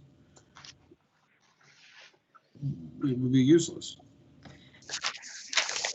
Understood. I can understand that. That's why I was going to make the suggestion, and I know that other towns also require this, that in addition to the camera and the pipe pre and post construction, it's also important to know the existing grades around the culvert pre and post construction. So I figured that could be conditioned in the order, that those be taken before and after. If I may, in the plan that we provided, the culvert replacement plan, or emergency culvert replacement plan, we provided cross sections before and after the pipe. So we do have a pre and post that we'll be able to overlay. If things go awry, we'll be able to overlay the post conditions on that. Wouldn't you also want to do that closer to construction in case there's any sort of shifting? We can certainly do that if we see any noticeable shifting, but this is a fairly stable area unless we get a good storm from the south. Okay. Okay. Others? Anybody else? Are you opening to the public?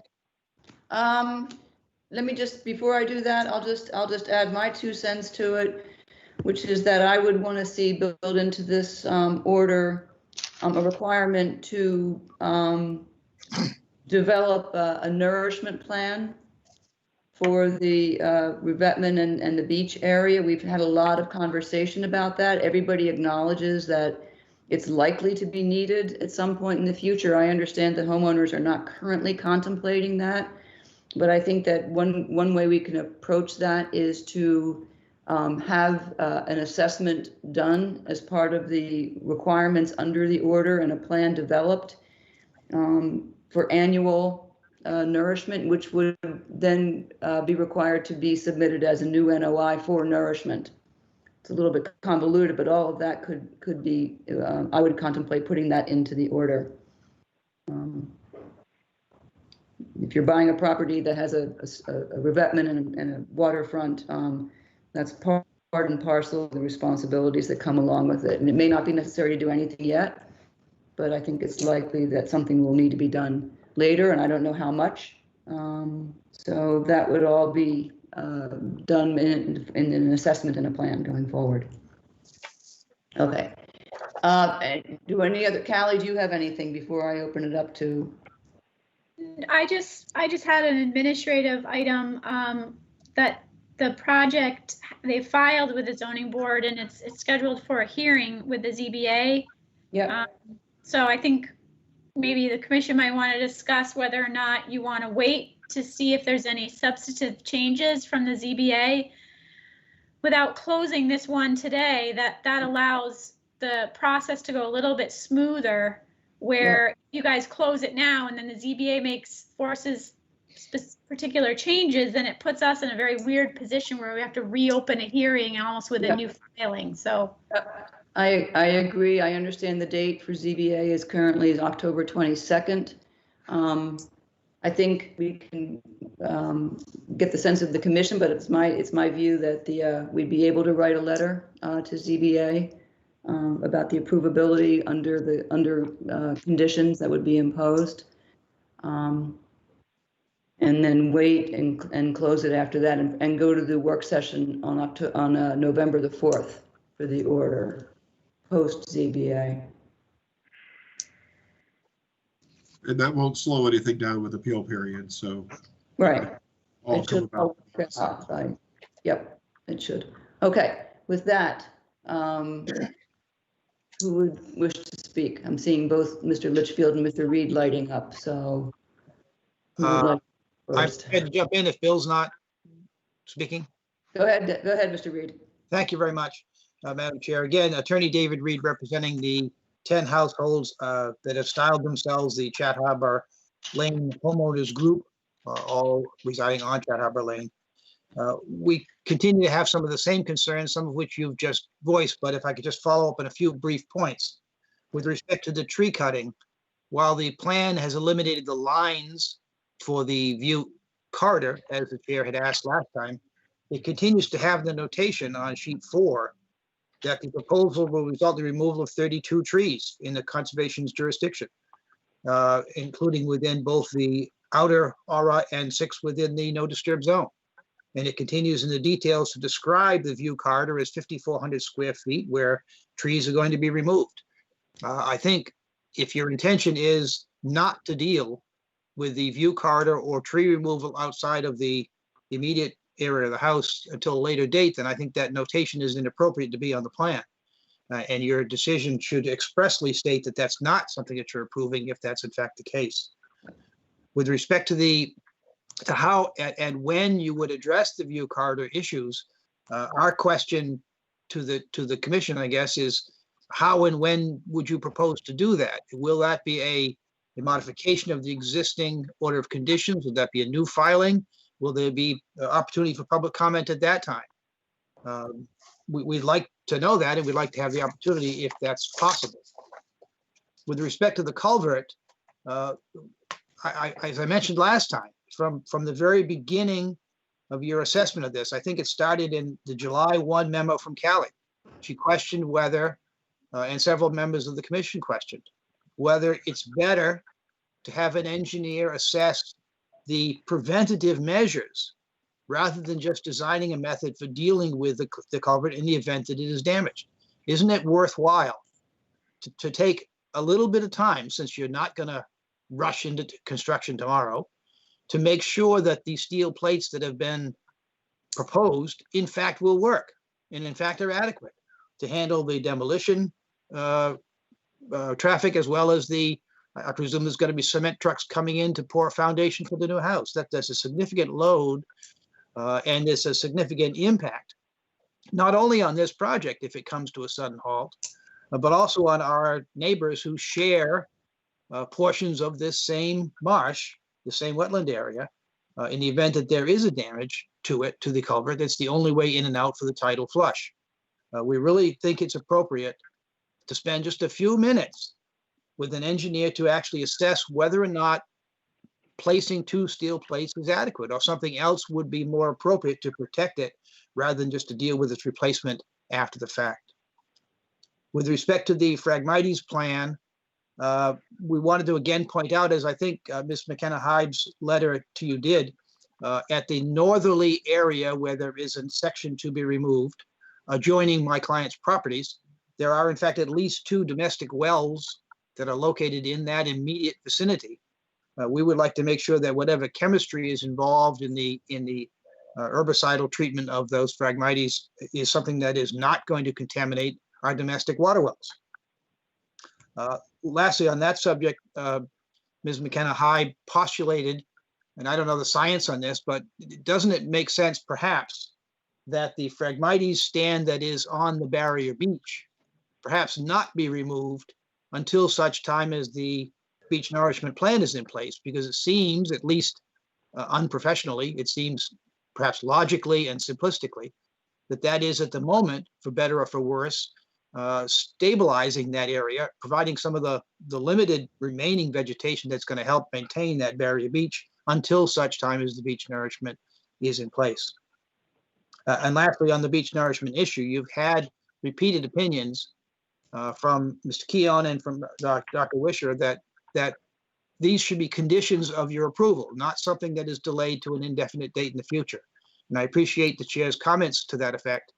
I think it is necessary to link the two things together somehow. Perhaps a mandate that it be done, or a condition that your certificate of compliance could not be issued until a nourishment plan were in place, something along those lines. But as you can see from the letters, particularly the Mr. Don's letter of July 3rd, that shows the before and after pictures of this beach, it has taken a tremendous hit in the last 20 or 30 years. And time is not the friend of this beach. We think it's important that that you not only recognize the need for beach nourishment, but take affirmative steps to assure that it will in fact be done.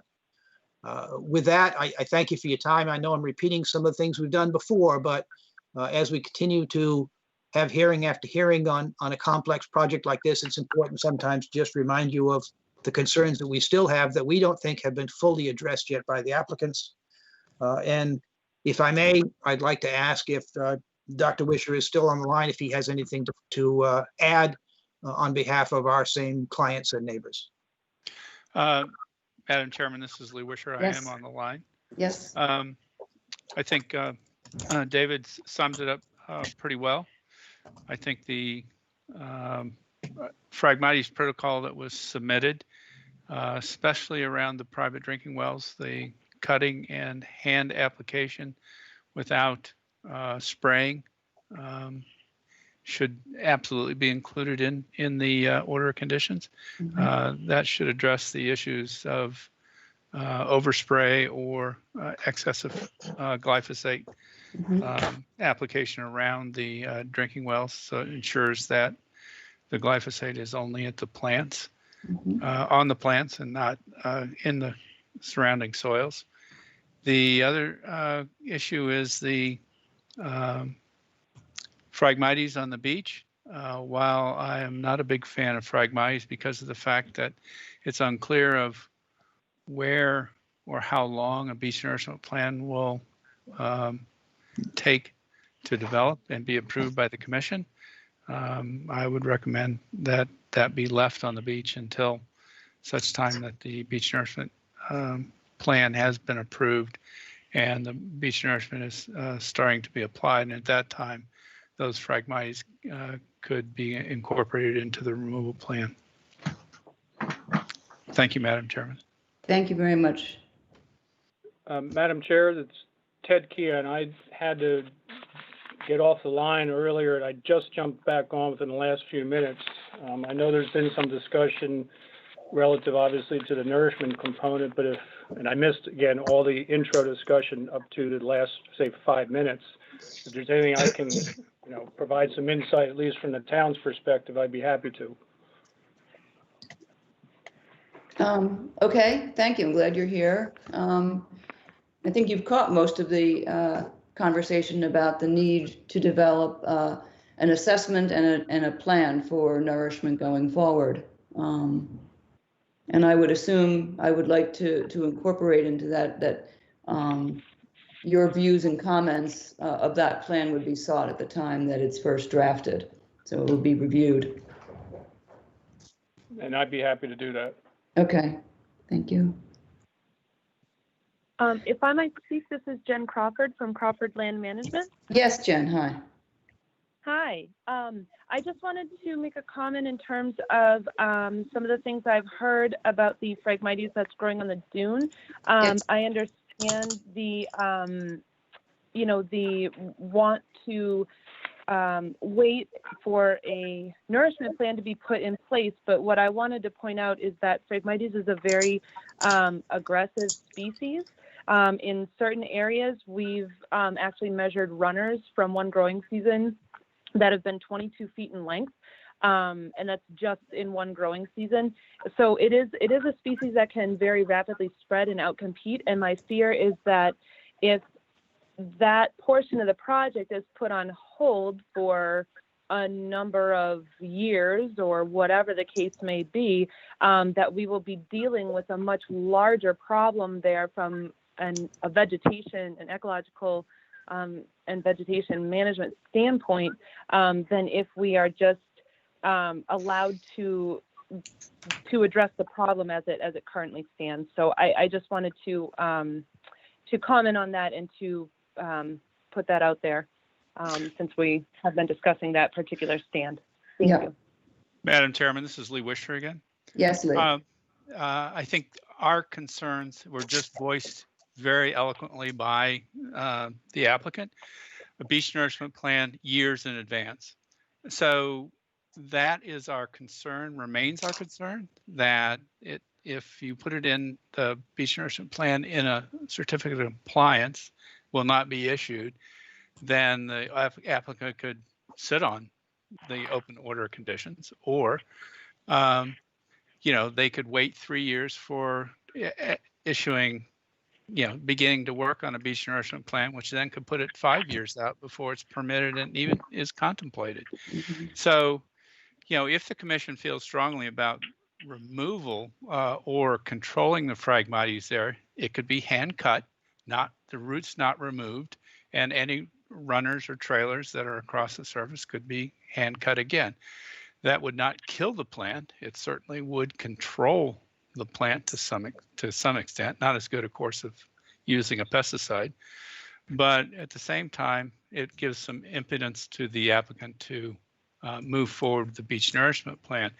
And I'd also recommend that the commission, if they're going to write a special condition in there about beach nourishment plan, that they recommend that the applicant allow a condition for the town to place dredge material on that beach from Mill Creek in the area if and when it becomes available, so that that is not precluded from future beach nourishment activities and dredging activities by the town. Yep. This is Jen Crawford again. One Yes, quick Jen. clarification. It sounded like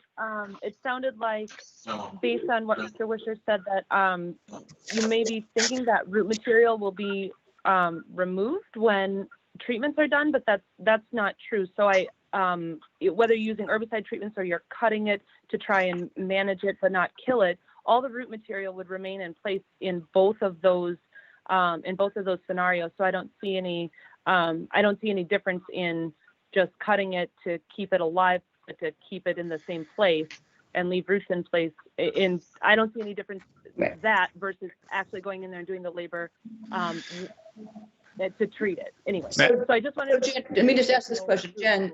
If you cut and inject the Phragmites, how long do the root materials remain before they eventually degrade? I think that depends on the moisture content, really. I've seen root systems remain in place for quite a long time, and I've seen them degrade rather rapidly in certain situations. So it really depends on your moisture content, your soils, and how much aerobic versus anaerobic conditions you have in those soils. Mm-hmm. So, Madam Chairman, Sorry, I can give you a little insight in that. I've been responsible for controlling Phragmites in 20,000 acres of salt marsh and Delaware River estuary and 3 different salte farms. We've done extensive research down there. What has just been said is absolutely true, especially in a marsh environment where you have anoxic conditions and muddy type soils. However, in beach sediments, sand, the root mass degrades fairly rapidly. Again, I could not say it's not going to degrade within a year, but within 3 or 4 years, it's going to be broken down. And so you are absolutely correct when you say, well, once you cut and inject the glyphosate, it does kill the roots and the nodules. And that was the reason for recommending cutting the stems and leaving the nodules in place and so that they're viable until such time as the beach nourishment plan is put in place, and then pesticide could be applied and the roots be killed. Okay, thank you. Thank you both for that information. We will take that into advisement about how to structure this part of the order. Madam Chair, Ted Keon again. Yes, Ted. I just kind of listening to, again, more the nourishment component. Since I have not had discussions with either the applicant directly or the representatives, I just want them to be aware, and I believe they probably are aware, the requirement for the town to have a strolling easement on the property if the town places material on the property in any upcoming town-sponsored project funded by the public funds. And there is one now that we received from the previous owner. I would like, if this goes forward, to redo it with a new owner, and it needs to be recorded on to the property, et cetera. So I just want to make sure that the applicant is aware of that, and if they are not interested in that, we, at least at town funding, cannot place the material on the beach. It could be placed if they chose to pay for it themselves, which I think everyone would recognize would not be an inexpensive effort. So I just want to make sure that there's an opportunity to have that, be made aware to the folks. Okay. Madam Chair, if I could, Bill Litchfield, very Yes. briefly to respond. Thank you. To respond to Mr. Keon, yes, the McKennas are aware of the existing strolling easement, and they are also aware that any further placement of sand would involve a similar easement. In fact, that the easement goes with the property, not the ownership. So the current easement actually remains in effect, but they absolutely want to be cooperative in that regard. Thank you. And I agree with that, and Bill, we could talk offline. Given conditions, arguably the conditions currently are further degraded from when the original easement was established, and effectively it could be considered, I don't want to say null and void, but there is opportunity to remove the easement once conditions have gotten beyond the initial condition at the get-go.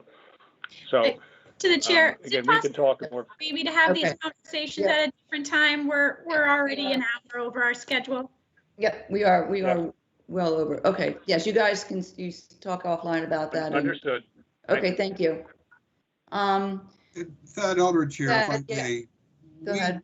Did spend some time talking to a number of engineers about the culvert, and they all said, why would you waste your time on an outdated pipe that's destined to fail in the foreseeable future? The recommendation that we've had from all of them has been replace the pipe, which is what we came forward with. We're putting down steel plates in an attempt to preserve the pipe without having to replace it, because frankly, it's not part of this property. Mm-hmm. Well, you've raised that point several times before, that it's beyond the scope of this. It's not part of this property, and perhaps while Mr. Reed is representing homeowners in the area, all of whom have an interest, whether it's legal or ethical, in the continued integrity of that pipe and functioning of it for the protection of the salt marsh, they might take this opportunity to get together and develop a plan for its replacement before it fails. So, all right, I think unless there's any further requests for further information, that we've received everything we need. If I may, we will revise the notes on sheet 4. Yes, make sure there's all those references to the Butte corridor are taken off there. So that, as we first started talking about, it's going to be our preference to wait until ZBA has gone forward with the hearing. So I would suggest that we take this forward to the November 4th work session. And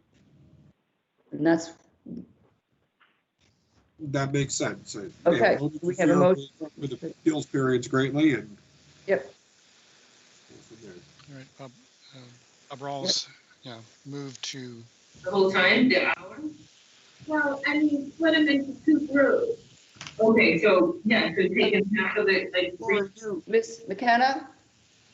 Hello? Yep, yes, you need to mute. Okay, go ahead. To continue to the, I already forgot what it was, November 7th. 4th work session. Kits, second. Roll call vote to continue to the November 4th work session for 144 Chat Harbor. Commissioner Walls. Aye. Kits. Aye. Delvecchio. Aye. Clark. Aye. All right, we will take this up on November 4th, and Callie will work with you that about getting a letter to ZBA. Thank you. Thank you all. Thank you, everybody, for your input. It's very much appreciated. Informing us about the way to craft this admittedly complicated order. I'm just sort of dealing with a lot of background noise that I'm trying to figure out. But everybody who's finished with this hearing, if you could please disconnect or at least mute. We are getting a lot of background. All right, Callie. Okay. The next item on the agenda is 47 Little Beach Road. Crimson Peak LLC is the owner. Morris Island Nominee Trust is the applicant. SE 10-3421. Proposed demolition of existing dwelling. Just getting a lot of feedback. There's somebody, it's not feedback, it's somebody who's not muted. David didn't mention that. There's a couple people. Okay, they're muted, they're leaving. All right. Proposed demolition of existing dwelling and septic system, construction of a new dwelling meeting FEMA and FIP standards, installation of new septic system at 47 Little Beach Road, Assessor's Map 16A, Parcel H50. If I may also read 53 Little Beach Road. Let's do them both. Yep. LLC is the owner. Morris Island Nominee Trust is the applicant. SE 10-3419. Proposed demolition of existing dwelling and septic system, construction of new dwelling meeting FEMA and FIP standards, installation of new septic system at 53 Little Beach Road, Assessor's Map 16A, Parcel H52. Continue to when? Both of these projects, 47 and 53 Little Beach, have requested a continuance to October 14th. Okay. Is there a motion to continue to October 14th? Rawls move to continue to October 14th for both properties. Kits, second. Roll call vote to continue to October 14th for 47 and 53 Little Beach. Commissioner Rawls. Aye. Kits. Aye. Delvecchio. Aye. Clark. Aye. I vote aye. They're both continued to the 14th. Okay, next on the agenda are certificates of compliance. 103 Wapu's Trail, Jonathan Rayner, Morris Better Realty Trust, SE 10-3185. Certificate of compliance requested for the demolition of an existing dwelling, construction of a new dwelling, extension of the existing driveway to create a circular driveway, construction of a new patio and landscape improvements. Applicant has requested a continuance to October 7th. Is there a motion for that? Yes, Bob Rawls motion to, I'm sorry, I was reading something else. I know, so am I. Okay, second? Yeah. Kits, second. All right, roll call vote to continue 103 Wapu's Trail to October the 7th. Commissioner Rawls. Aye. Kits. Aye. Delvecchio. Aye. Clark. Aye. Continue to the 7th.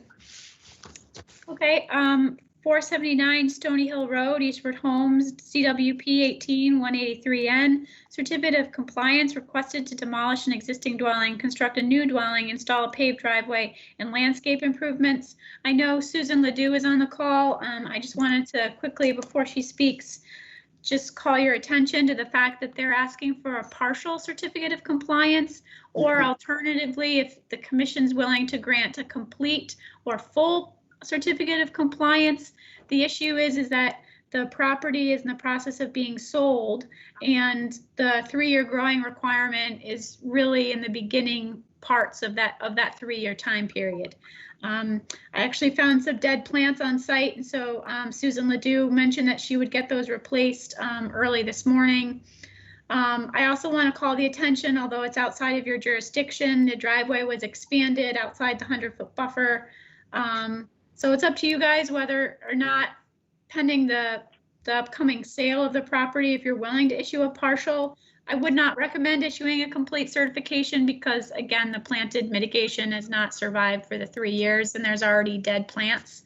So I would recommend issuing a partial certification for the structural elements of the project. Okay. Susan, do you have anything? That sounds right. Do you have anything to add to that? Hi, good afternoon.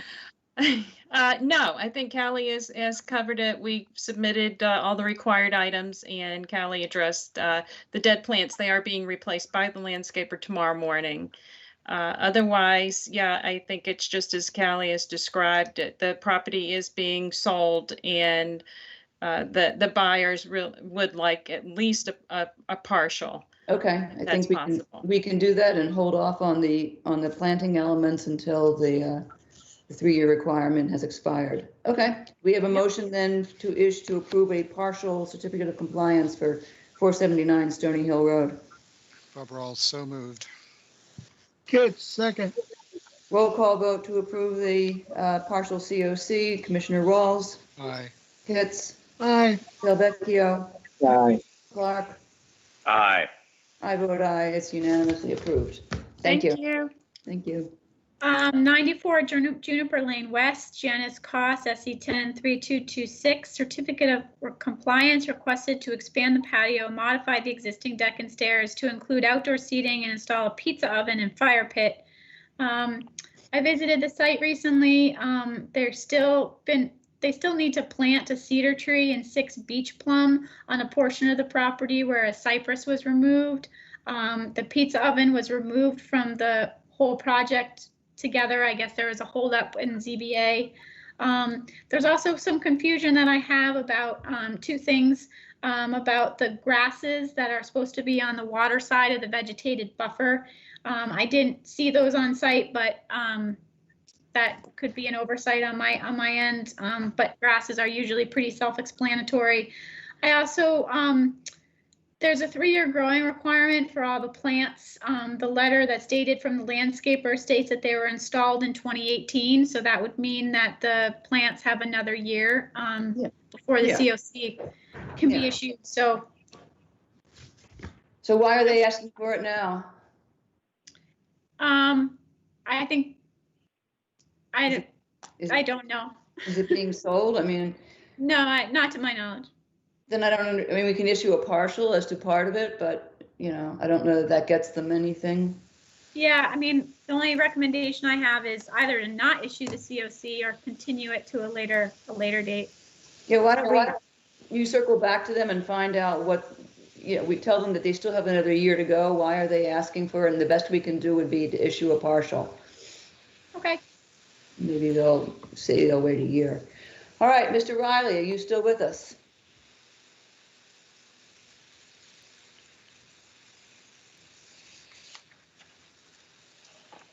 David, Teresa, I think, Janet, if no one is here to represent the project, then the commission should just continue the project to make sure that there's no open-ended continuation. Or lack thereof. I was going to do anyway, which was to take this to the. Bill Riley. Oh wait, there you are. Hello. We need 2 more minutes, Madam Chair. I understand it's late and I apologize. Well, let me just ask this. We were going to take this to October 28th. No, I understand that. We would lose an entire month on this project. I just asked for just a couple of minutes. 2 minutes. Thank you. I'm muting myself. Okay. I guess then we take a short break because we don't have any minutes. Stretch, stand up and stretch. Get your eyes off your screen. Find a distant horizon. Do your brain a little good. Or video.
One. All right, we are back. Mr. Riley, are you and your team ready? Yes, Madam Chair, we are. First of all, I want to thank you very much for the additional time. I know it's been a very long hearing, and I greatly appreciate you allowing me to speak with my clients. One's in Chicago and one's in San Francisco, so it was a little bit of a challenge. But anyway, and Teresa's back with us also. I would greatly appreciate it, Madam Chair, if you could put the picture of the tree back up that you had. Yeah, hold on.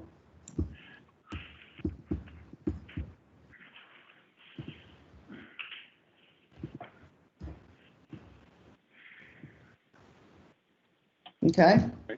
Okay, so in my memory, as you said, you were standing on the deck, where the deck would be when you took that picture.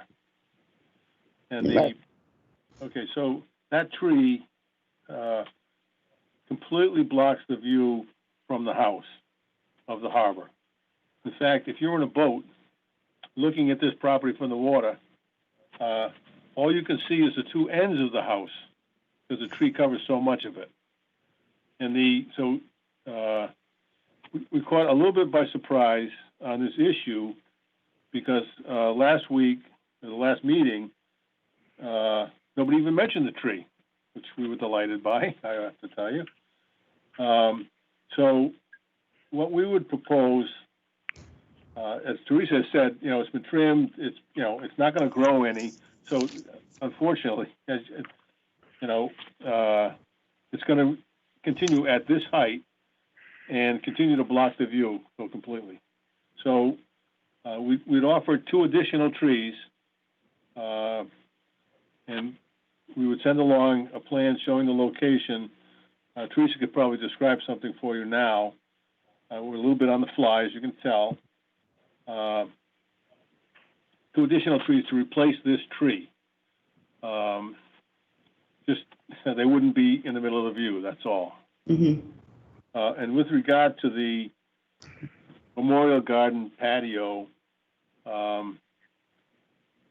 we'd like the commission to consider something like grasscrete, so that vegetation would still grow through the grasscrete, but there'd be a surface a level surface that would remain level, so they would plant non-native, they'd plant native species for the Memorial Garden, so there'd be no non-natives in there, and the grasscrete, so that grass could grow, so it would be a place for meditation and for looking out at the harbor and enjoying the view of Stage Harbor Light.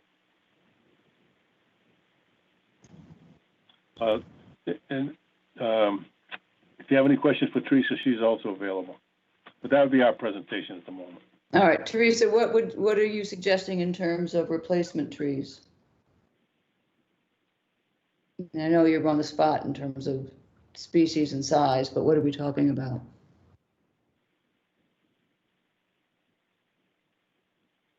You have to unmute, Teresa.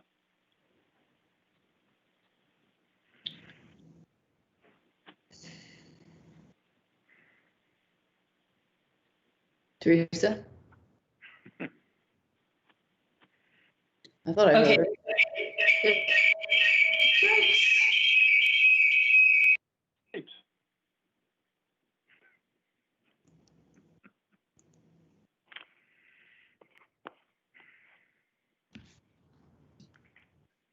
Hello?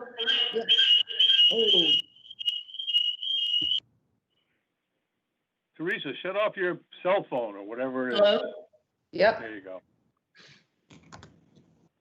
That's better, Teresa. Okay, Teresa, go. What the heck? Hello? We can hear you. Can you not hear us?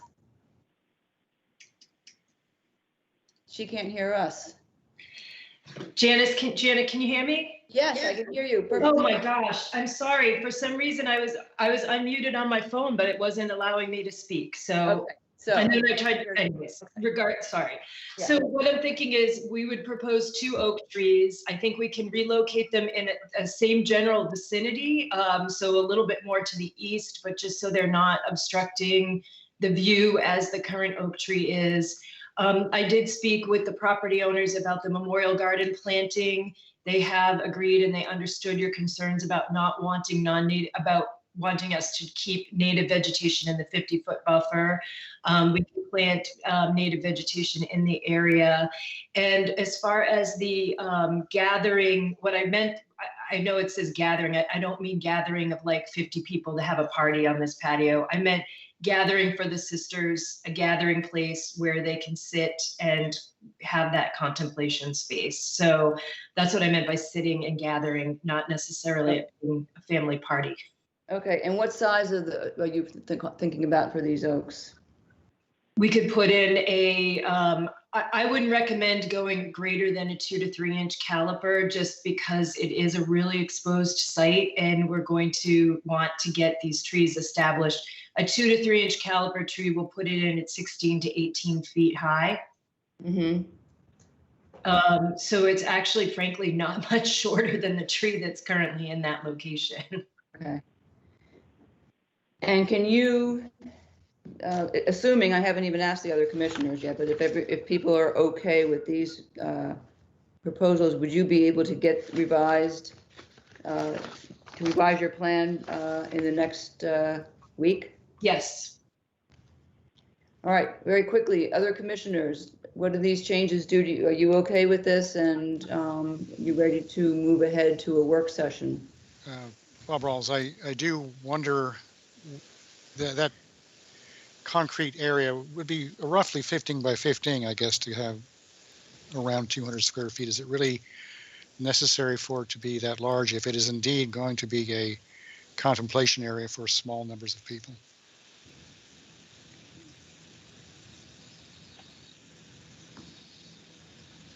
I think Madam Chair, Bill Riley. Yes, go ahead, Bill. I think what I would propose on that, I understand Bob's concerns, and I don't think it has to be that large, but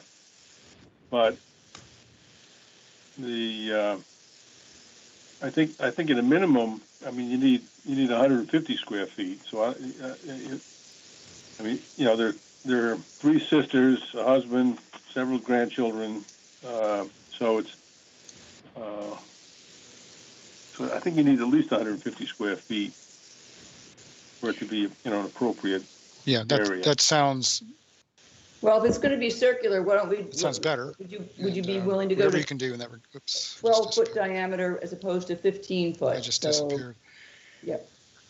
Yeah, I just disappeared, so I didn't catch. But anyway, that sounds better. Whatever you can do to shrink the size of it to an appropriate size. 12-foot diameter as opposed to 15 foot. It brings you in at 144 roughly, which should do it. Yeah, that happy would be about fine. the natives. Happy about the natives. And Yep. I think I'm happy about the trees, depending on where they're going. We'll see the details. Yep.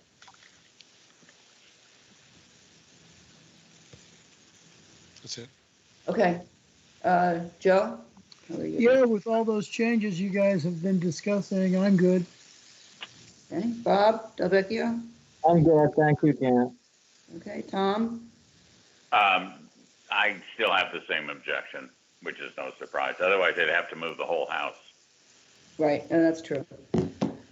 Okay, so Teresa, if you can revise the plan and get it to me, or get it to Callie, I'm sorry, by the 30th, next Wednesday, we can schedule this for the work session on the 7th. Will do, thank you. All right, do I have a motion then to take this to the work session on October 7th? Bob Rawls move to the October 7th work session. Kits, second. Roll call vote to go to the work session on October 7th with I'm writing on the wrong thing. 55 Sears Point Road. Commissioner Rawls. Aye. Kits. Aye. Delvecchio. Aye. Clark. Aye.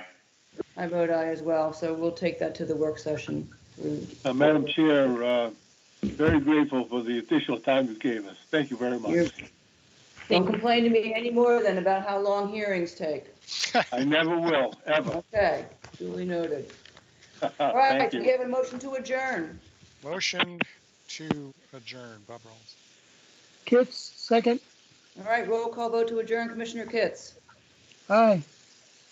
Rawls. Aye. Delvecchio. Aye. Clark.